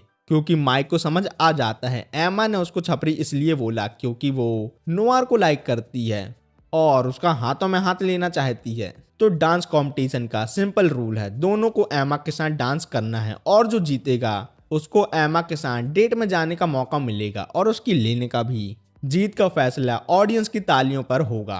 प्रॉब्लम यह है कि माइक एक प्रो डांसर है और नोवार को लगता है ये तो मुझसे नहीं होगा, तो नोवार अपना ट्रम्प कार्ड निकालता है और एलपी का यूज करके अपनी डांस स्किल को बहुत ज्यादा एनहांस और प्रो लेवल का कर लेता है। जब नोवार की टर्न आती है तो सब लोग इंक्लूड एमा के पेरेंट्स इम्प्रेस हो जाते हैं उन दोनों की केमिस्ट्री देख के ऑडियंस वाह वाह करती है और तालियां तो रुकने का नाम नहीं रहती और नोआर और एमा बेस्ट कपल डिक्लेयर हो जाते हैं। दोनों जन लगभग किस करने वाले होते हैं कि लाइट ऑफ हो जाती है। अच्छी बात है ना, डाटा ट्रांसफर हो जाएगा, लेकिन नहीं, तभी वहां फुल ड्रामेटिक एंट्री मार के फैंटम चोर आते हैं। फिर पता चलता है फैंटम एक मास्क वुमन है। वो अपना डेंजरस प्लान रिवील करती है। वो सिर्फ मरमेड ट्रियर नहीं बल्कि ड्यूक की बेटी एमा को भी किडनैप करने का इरादा लेके आई है। फैंटम एक स्पेल यूज करती है जिससे एमा बेहोश हो जाती है और फिर नोआर को घुमा के लात मारती है और उसको साइड में गिरा देती है। इसके बाद उसका एक और साथी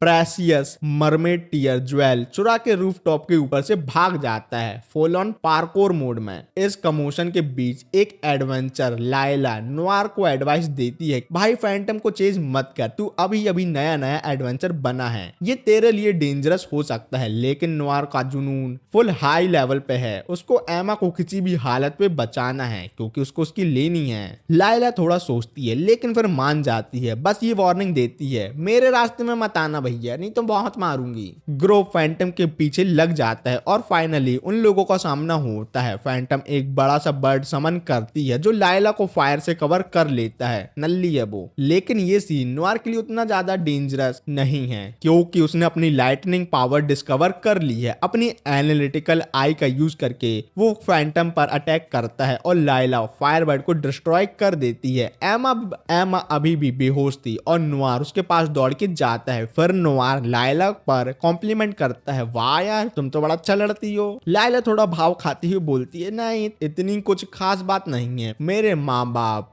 बड़े स्किल एडवेंचर हैं, मैं तो बस सिटी में पढ़ने आई थी लेकिन पता नहीं कैसे मो गिल्ड ज्वाइन कर लिया। नोआर भी अपने आप को थोड़ा कैजुअली इंट्रोड्यूस करता है और बोलता है मैं ऑर्डन गिल्ड से हूँ। राइवल गिल्ड के बावजूद दोनों अपने बीच दोस्ती का रिश्ता शुरू करते हैं और आगे ये रिश्ता और भी बढ़ सकता है, अब सोच लो तुम लोग। तभी मो गिल्ड का लीडर एंट्री मार के आता है लेकिन नोआर को उसका बिहेवियर थोड़ा अजीब सा लग रहा था, सस्पिशियस वाला। लीडर नोआर और लायला को ग्रेविटी पावर का यूज करके रोकता है। नोआर तभी रियलाइज करता है कि बंदा कुछ ना कुछ तो गड़बड़ है और ये अपना भेष बदल के घूम रहा है। Full Sherlock Holmes mode on करके एक पत्थर मार के वो उसकी इयररिंग गिरा देता है। जैसे ही इयररिंग गिरती है बंदा अपने असली शक्ल दिखाता है और वो असल में लीडर नहीं फैंटम चोर का पार्टनर निकलता है। बंदा फुल विलन वाइब में बोलता है कि उसका प्लान एमा से शादी करना है। नोआर का गुस्सा फुल ऑन हो जाता है। वो गुस्से से बोलता है, तू एमा को लेके सपने में ही रहेगा, ये लड़की मेरे लिए काफी ज्यादा इंपॉर्टेंट है क्योंकि समझ जाओ। फिर एमा को होश आ जाता है। वो फुल हीरोइन मोड में अपनी विंड पावर का यूज करके विलन पर अटैक कर देती है। नोआर भी अपने एक धांसू पंच मारता है और विलन को जमीन पर लेटा देता है और बोलता है भैया सो जाओ अब तुम गए। फिर बाद में एमा के पेरेंट और काउंट नोआर को फुल तरीके से उसकी तारीफ करते हैं उसकी ब्रेवरी के लिए। वो लोग बोलते हैं बेटा तुम्हारे लिए रिवॉर्ड रेडी है और नोआर के फैमिली को एक दुकान की जगह मिल जाती है। नॉट ओनली दैट, रेंट भी इतना कम मिलता है कि उनको तो लगता है कि उनकी लॉटरी लग गई। बताओ ये सब सिर्फ उसके एक नालायक लड़की की वजह से हुआ है जो अब नालायक नहीं रहा। नोआर की मम्मी और बहन अब स्टोर की डेकोरेशन के बारे में सोच रहे हैं जबकि उसका नल्ला पापा क्लीनिंग हैंडल करेगा। एमा नोआर को बोलती है वो भी उसकी हेल्प करना चाहती है लेकिन इधर एलिस को जेलसी का फुल ब्लास्ट होने लगता है जब वो एमा और नोआर को इतना क्लोज और चिपका हुआ देखती है। अगले दिन स्कूल में प्रोफेसर एलेना इंट्रोड्यूस करती है लायला को एज अ न्यू स्टूडेंट जो अभी अभी विदेश से आई है। एलेना ये देख के सरप्राइज होती है कि लायला पहले से ही एमा और नोआर को दोनों को जानती है। प्रोफेसर लायला को फिर उन्हीं दोनों के साथ बैठा देती है, बोलते जानती तो हो तुम उन दोनों को, उन्हीं के साथ बैठ जाऊं।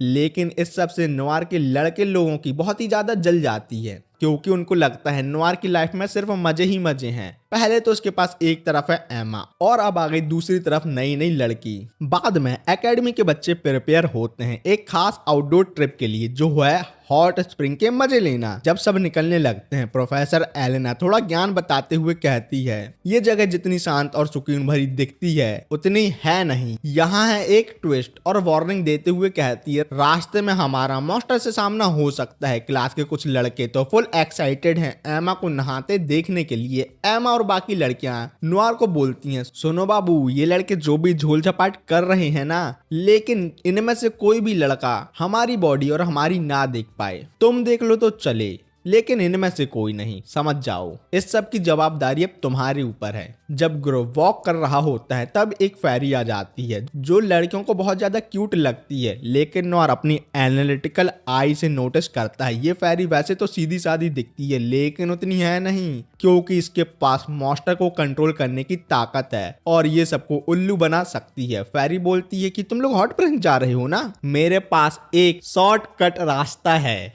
जो केव से होते हुए जाता है और सीधा हॉट स्प्रिंग पर निकलता है, बताओ चलोगे? लेकिन केव के अंदर नोआर अपनी तलवार निकाल लेता है। फेरी थोड़ा ड्रामा करती है, बोलती है अरे शॉर्ट क्यों निकाल रहे हो, लड़ाई से मेरी फट जाती है।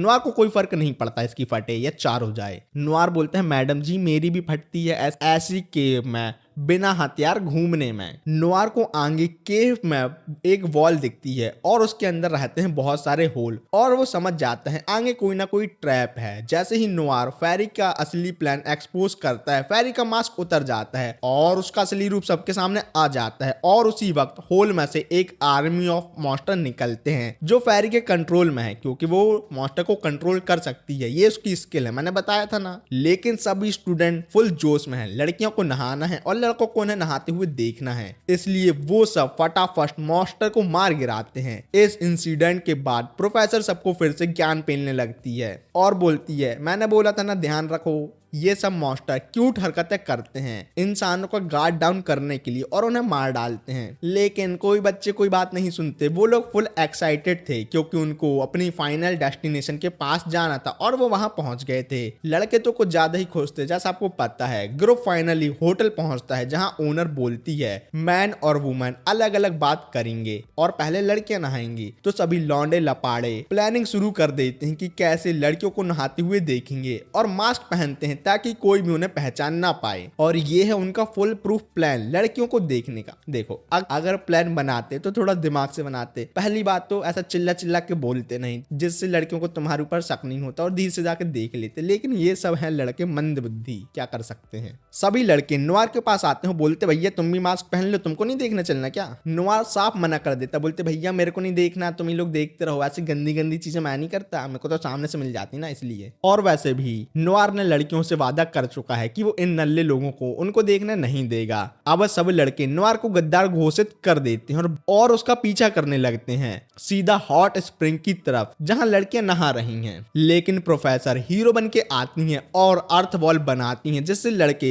उसमें जाके क्रैश हो जाते हैं। प्रोफेसर फुल स्वैग में बोलती है अब मुझे कोई रोक नहीं सकता और मेरे से आगे कोई जा नहीं सकता, जाके बता दो तो मान जाऊं। नोआर लड़कों के लीडर को पकड़ लेता है जो फिर अपना दुखड़ा सुनाता है। भाई ने अपनी सारी सेविंग इसलिए उड़ा दी कि वो बॉडी और मसल बनाए क्योंकि उसे सिर्फ अपने क्लासमेट को नहाते हुए देखना है। भाई की डेडिकेशन देख रहे हो, बताओ इतने में तो नई रस्सियां न जाती। जैसे ही वो अपनी ट्रांसफॉर्मेशन दिखाता है वो खुद भी कमेंट करता है देखो भाई कितना हो गया ना हट्टा कट्टा, सब लड़कियां मेरे डोले सोले में फ्लैट हो जाएंगी। नोआर उसे समझाने की कोशिश करता है अरे भाई ये सब जरूरी नहीं है, टाइम आने पर तुम्हें मिल जाएगा, अभी तुम्हारा टाइम नहीं आया। लेकिन लीडर फिर भी अटैक कर देता है। Noir full hero mode on करके उसको पकड़ के धरती पर पटकता है। फिर एक और चिरकुट क्लासमेट लड़कियों के बाथरूम की तरफ भाग जाता है। वॉर मोड में नोआर उसका भी पीछा करता है क्योंकि वो नहीं चाहता कि कोई और लड़का अंदर घुसे। लेकिन वो लड़का फुल तेजी निकालता है और पूल तक पहुंच जाता है, वो भी नोआर के साथ। नोआर अपनी आंखें तो बंद कर लेता, नहीं मानी देख सकता, पाप है पाप। और ये ज्ञानी भैया सामने से लड़कियों को बोलते यहाँ से जल्दी भागो, यहाँ एक लड़का आ गया, मतलब 2 आ गए। लेकिन जैसे ही नोआर अपनी आंखें खोलता है समझता है कि लड़कियां तो फुल ड्रेस ऑन है। ये कैसा प्लॉट ट्विस्ट है? अरे मैं बताता हूँ ना, प्रोफेसर एलेना ने सभी से पहले ही बोल दिया था कि कपड़े मत उतारना क्योंकि ये सब नोआर को टेस्ट करने का प्लान था। बताओ कितना बड़ा प्लान बना के बैठे थे सब लड़कियां। उनको देखना था कि लड़कों के ग्रुप में नोआर शामिल होता है कि नहीं। लेकिन नोआर पूरा थक चुका है, सबको रोकने में अपनी एनर्जी उसने यूज कर डाली और पानी में बेहोश हो जाता है। जब नोआर को होश आता है वो हॉट स्प्रिंग में होता है अपने क्लासमेट के साथ, मतलब लड़कियों के साथ। प्रोफेसर आके उसे कहती है बेटा बस एक टॉवल टॉवल अपनी कमर के पास और एक और से अपनी आंख को कवर कर लो,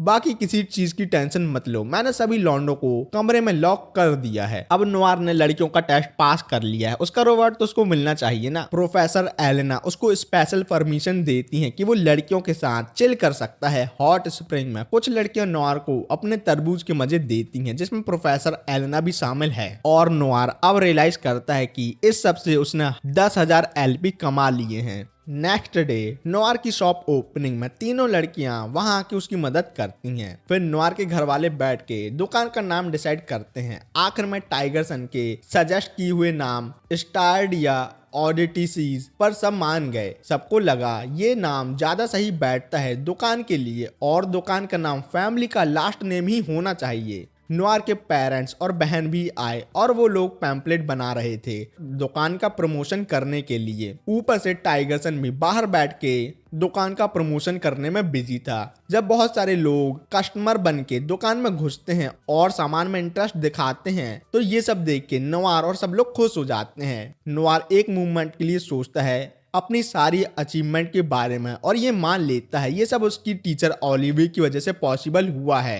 फिर वो डिसाइड करता है कि ओलिविया को जाकर मिले और उसकी चेन को तोड़कर उसके आजाद कर दे और उसको आजाद परिंदा भी बना दे जो हवा में उड़ सकती है। लेकिन ओलिविया चिल मोड में रहती है और कहती है बेटा टेंशन ना ले, मुझे बचाने की जरूरत नहीं है। लेकिन नोवार जिद्दी है और वो ग्रेट सेज को बुला लेता है पूछने के लिए कि बिना ओलिविया को नुकसान पहुंचाए या मारे उसकी चेन कैसे तोड़े। ग्रेट सेज बताता है एक क्लू मिला है बेटे, उसके लिए तुमको डंजन के 15th फ्लोर पर जाना होगा। नोवार फटाफट डंजन में घुस जाता है, लेकिन 14th फ्लोर पर एक चालाक टेस्ट उसे मिलता है। दो रास्ते होते हैं, एक 2 लोगों के लिए और दूसरा एक बंदे के लिए। नोवार एक बंदे वाला रास्ता चूज करता है, लेकिन उसका पोपट हो जाता है क्योंकि उस रास्ते पर एक पतली सी रस्सी जैसा रास्ता होता है और अगर नोवार नीचे गिरता है तो वो छेदी सिंह बन जाएगा क्योंकि नीचे बहुत ज्यादा कांटे लगे हुए हैं। और मेन बात तो ये उसको ये रास्ता बिना कोई सुपर पावर के पार करना होगा। नोवार को समझ आता है ये रास्ता तो आसान नहीं होने वाला और उसकी लगने वाली है, तो नोवार अपनी बंदी एमा से एडवाइस लेने चला जाता है। दोनों एक पार्क में मिलते हैं और नोवार अपनी पावर के बारे में और डंजन का राज एमा को बता देता है। उसके साथ ये भी शेयर करता है कि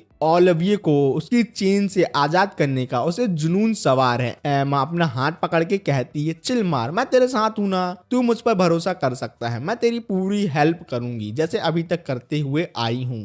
नोवार डिसाइड करता है कि वो एमा को लेके 2 बंदे वालों रास्ते पर जाएगा क्योंकि ऐसा लगता है कि वो थोड़ा इजी होगा। जब वो दोनों उस रास्ते से गुजरते हुए एक रूम में घुसते हैं, उनका स्वागत छोटे छोटे गॉब्लिन मिलकर करते हैं और डिमांड करते हैं कि अपने हथियार और अपना खाना दे दो। नोवार अपनी डायमेंशनल पॉकेट की पावर यूज करके गॉब्लिन को कुकीज देता है। गॉब्लिन कुकीज को देख के पहले तो थोड़ा कंफ्यूज हो जाते हैं, बोलते ओ ये क्या है, आज तक नहीं खाया मैंने। लेकिन जब खाते हैं तो उनको कुकीज इतनी पसंद आती है कि वो तो पागल हो जाते, ओ भगवान क्या मिल गया हम लोग को ये, आज तक हमने ये क्यों नहीं खाया। लेकिन नोवार हो गया अब थोड़ा बहुत चालाक, वो नेक्स्ट टाइम कुकीज में पॉइजन मिला के देखता है और बेचारे छोटे छोटे गॉब्लिन निपट जाते हैं। आखिरकार गॉब्लिन को मारने के बाद वो दोनों 15th फ्लोर पर पहुंच जाते हैं और एक रूम में आते हैं। वहां जाके वो देखते हैं कि ओलिविया चेन में बंधी हुई है। नोवार शॉक में आ जाता है ये सोच के कि मास्टर की जुड़वा बहन है क्या, एक ऊपर और एक नीचे। फिर एमा अपने विंड मैजिक का यूज करके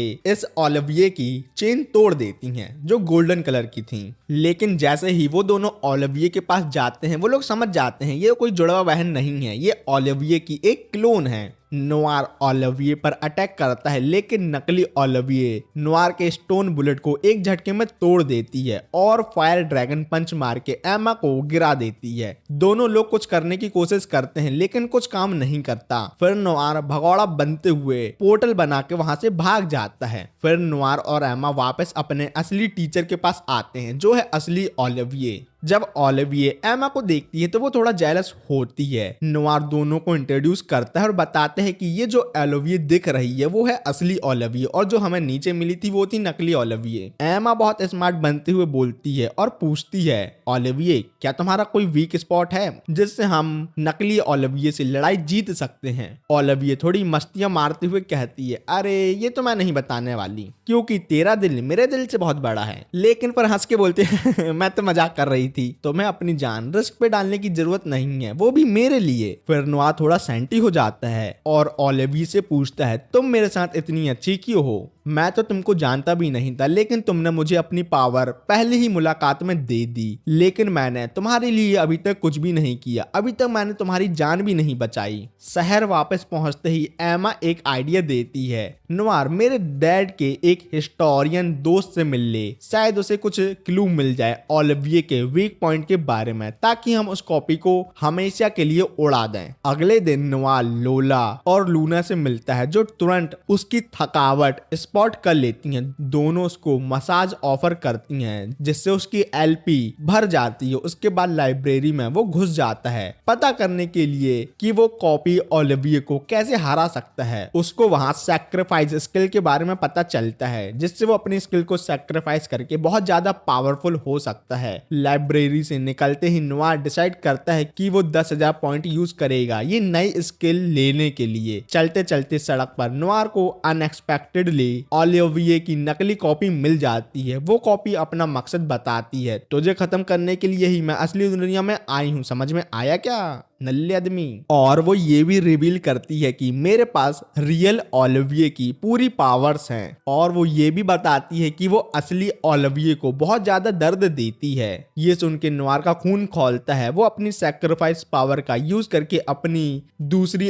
एबिलिटी ट्रेड करता है, ताकि एक्स्ट्रा स्ट्रेंथ मिल पाए। फिर एक बड़ा सा लाइटनिंग बोल्ट फेंकता है उस कॉपी पर, लेकिन वो इजीली डॉज कर लेती है। बदले में कॉपी अपनी तलवार से नोआर को छाती पे एक कट मार देती है। जैसे ही वो धीरे धीरे नोआर की तरफ आगे बढ़ती है अपना फाइनल अटैक करने के लिए, और नोआर भैया को समझ में नहीं आता कि वो बचने के लिए क्या करें। असली ओलिविये को डंजन में एहसास हो जाता है कि नोआर मरने वाला है, लेकिन वो कहती है नोआर अभी नहीं मरो। उसी टाइम ओलिविये को 200 साल पुरानी अपनी एक मेमोरी याद आती है, जब एक छोटे लड़के ने, जो नोआर की तरह ही दिखता था, बार बार उसे टीचर बनने के लिए कहा था, लेकिन ओलिविये ने हर बार उसे मना कर दिया था, बोलते है मानिए शिकारी तेरे को भाग इधर से। जैसे जैसे वक्त गुजरता रहा, ओलिविये उसकी डेडिकेशन देखकर उससे धीरे धीरे अटैच हो गए। लेकिन फिर एक दिन ट्रेजेडी हो गई जब उसने सुना कि वो लड़का मारा गया, वो भी अपनी बहन को बचाने के लिए। वो भी ओलिविये से मिली हुई नॉलेज से उसने गोलम से लड़ाई की थी, लेकिन हारा गया। ओलिविये का ये सोचकर ही दिल टूट गया कि वो मारा गया है। ओलिविये उसकी कबर पर गई और बहुत ज्यादा रोई, ये सोचकर कि अगर उसने उस लड़के को अच्छे से सब कुछ सिखाया होता तो शायद तक आज वो उसके सामने जिंदा खड़ा होता। फिर 200 साल तक डंजन में बंद रहने के बाद ओलिविये की जिंदगी तब बदली जब नोआर आया, जो सेम टू सेम उसी लड़के के जैसे दिखता था जो 200 साल पहले मारा गया था। ओलिविये के मन में बहुत गिल्ट था। पहले मुलाकात में ओलिविये ने नोआर को अपनी पूरी पावर दे दी, बस ये सोचकर कि क्या पता आगे जाके ये लड़का भी पहले वाले लड़के के जैसे निपट जाए, इसलिए वो जबरदस्ती उसकी मास्टर बन गई। प्रेजेंट में नोआर का मौत उसके आगे खड़ी थी जब कॉपी उस पर हमला करने ही वाली थी, लेकिन पता नहीं कहां से एमा बीच में आती है, एक धमाकेदार केक उसको मारती है। लोला और लूना ये सब देखकर शॉक हैं। नोआर को देख के लूना परेशान हो जाती है और हीलिंग शॉट उस पर फायर करती है। लायला भी आती है डिक्लेयर करते हुए कि मैं नहीं चाहती कि नोआर अकेले ये सब फेस करे। वो उसे अपना दोस्त और राइवल दोनों के रूप में देखती है और पति के रूप में भी। नोआर उन्हें कॉपी की ताकत के बारे में बताता है, बोलते बेटी लोग बहुत ही ज्यादा स्ट्रांग है, मार मार के लाल कर देगी, भग जाओ इधर से। लेकिन लड़कियां मदद करने के लिए फुल ऑन तैयार थीं, क्योंकि नोआर ने उन सब की कभी ना कभी मदद की थी। सभी लड़कियां अपना अटैक कॉपी पर लॉन्च करती हैं, पर कॉपी तो एकदम पावर पैक इंसान है, वो जीत जाती इन सबसे। नोआर को अब याद आता है वो अभी तक पहले के अटैक से रिकवर नहीं हुआ। लूना की हीलिंग एबिलिटी घंटा कोई काम नहीं आई। जैसे ही कॉपी एमा की तरफ बढ़ती है, लोला बैरल उठा उठा के उसके ऊपर मारती है, लेकिन कॉपी एक बैरल को आसानी से वापस कर देती, ले बहन तू ही रख ले। लूना जल्दी से लोला और एमा को हील करती है। जब नोआर अपनी एडेड स्किल का इस्तेमाल करके कॉपी की शॉट की ताकत को नलिफाई करता है ताकि लायला उसे तोड़ सके, लेकिन कॉपी फिर से काउंटर अटैक करती है और फायर ड्रैगन पंच से नोआर को जमीन में गिरा देती है। पहले तो नोआर सिर्फ चिल्ला रहा होता है, लूना लायला को हील करो, क्योंकि कॉपी ने सब पर स्पेल डाला है। अब सब लड़कियां उसके एन्चांटमेंट में फंस गई हैं और कुछ नहीं कर पा रही। कॉपी फिर से नोआर की तरफ फायर फायर का एक और वेव लॉन्च करती है। नोआर रियलाइज करता है कि कॉपी ने उसकी एबिलिटी को स्लो कर दिया है। प्रेशर महसूस करते ही नोआर स्ट्राइक से बचने की कोशिश तो करता है, वो भी अपने स्टोन बुलेट से, लेकिन कॉपी उसे वापस से मार गिराती है। कॉपी नोआर से कहती है हार मान लो, लेकिन नोआर की आंखों में एक चिंगारी है जो कह रही है मुझे ओलिविये को आजाद करना है, मैं हार नहीं मान सकता और उसको आजाद करके उसको आजादी दे दूंगा। नोआर अपना करेज इकट्ठा करता है और एक बार फिर अपना सैक्रिफाइस पावर एक्टिवेट करता है, एक पावरफुल अटैक लॉन्च करता है कॉपी के खिलाफ और पहली बार उसे खुद को डेंजर महसूस होता है। लेकिन ओ नो, उसकी स्ट्राइक का कोई असर नहीं होता क्योंकि कॉपी की स्किल तो है बिल्कुल बैल बुद्धि जैसे, मतलब बहुत ही ज्यादा टफ है। कॉपी बहुत सारे अटैक चालू करती है, बार बार नोआर को मारती है और आसमान में उड़ा देती है और तब copy massive fire dragon attack करती है। नोआर हैरान है उसकी एंडलेस एनर्जी देखकर। क्लोन चिल्लाती है नोआर तुम मरने वाले हो। उस क्रिटिकल मूवमेंट में नोआर की याद में उन सब लड़कियों की तस्वीर आती है जो उस पर प्रोटेक्ट करने का भरोसा करती हैं। नोआर अपनी ताकत इकट्ठा करता है और वो खुद को संभालते हुए खड़ा होता है। अपनी स्वॉर्ड को उठाकर वो फायर ड्रैगन को एक ही झटके में बीच से काट देता है और अपनी तलवार को कॉपी के सर में मार देता है। तब ये पता चलता है कि कॉपी का असल रूप एक मैजिकल चेन है जो ओलिविये को बंदी बनाकर रखती थी। नोआर मैं तुम्हें मारना चाहती थी लेकिन मर गई, ये बोलती है कॉपी डिस्ट्रॉय हो जाती है। नोआर अब थकावट से भरा हुआ है और वो घुटनों के बल गिर जाता है क्योंकि उसने इस बैटल में अपनी ऑलमोस्ट सारी एलपी खत्म कर दी है। लेकिन जब लड़कियां उसको हक करती हैं तो उसकी एनर्जी वापस रिफिल हो जाती है। मॉर्टल चेन को तोड़ने के बाद नोआर जल्दी से ओलिविये के पास जाता है। ओलिविये अब आजाद है और डंजन से बाहर आके पहली बार 200 सालों में सनराइज को देखती है। वो खुशी से कहती है मैं आजाद हो गई, अब मैं आजाद परिंदा हूँ, कहीं भी उड़ सकती हूँ। ये सुनकर नोआर की आंखें खुशी से भर जाती हैं और वो ओलिविये की तरफ दौड़ता है और उसे एक टाइट हग करता है और रोते हुए उससे कहता है आपने मुझे क्यों नहीं बताया, आपको उस चीनों में इतने सालों से दर्द हो रहा था, आप हमेशा मेरे साथ स्माइल से बात करती थी, ये जान के मुझे बहुत दुख हुआ। ओलिविये मुस्कुराते हुए कहती है मैं नहीं चाहती थी तुम्हें कोई बर्डन फील हो। वो नोआर की तरफ देखकर शुक्रिया अदा करती है, अगर तुम नहीं होते छोटे बालक तो मैं हमेशा के लिए उस लीचड़ डंजन में अकेले फंसी रहती। इस सबसे नोआर बहुत ही इमोशनल हो जाता है और कहता है तुमसे मिलकर मेरी जिंदगी पूरी तरीके से बदल गई, तुम नहीं होती तो मेरा क्या होता, मैं अभी भी एक नल्ला बैरोनेट का लड़का होता। कुछ दिनों बाद दोनों डंजन के दरवाजे के सामने खड़े हैं। नोआर अपनी विश शेयर करता है मुझे 15 फ्लोर कंप्लीट करके आगे बढ़ना है और बहुत ज्यादा स्ट्रांग होना है जो आपको और सभी लोगों को प्रोटेक्ट कर सके। ओलिविये कहती है अगर तुम इस डंजन के 100th फ्लोर को पार कर लेते हो तो तुम मेरे जितने स्ट्रांग हो सकते हो। ये कहकर ओलिविये बाहर ही रुकती है और नोआर डंजन का बड़ा सा दरवाजा खोलता है और तैयार है एक और नए एडवेंचर के लिए। और यहाँ ही ये सीजन खत्म होता है, इसका कोई भी सीजन 2 नहीं है तो मैं वीडियो नहीं बना सकता। वीडियो कैसे लगी कमेंट करके बता देना, सब्सक्राइब करना है करो, नहीं करना नहीं करो, और क्या बोल दूं मैं, बाय।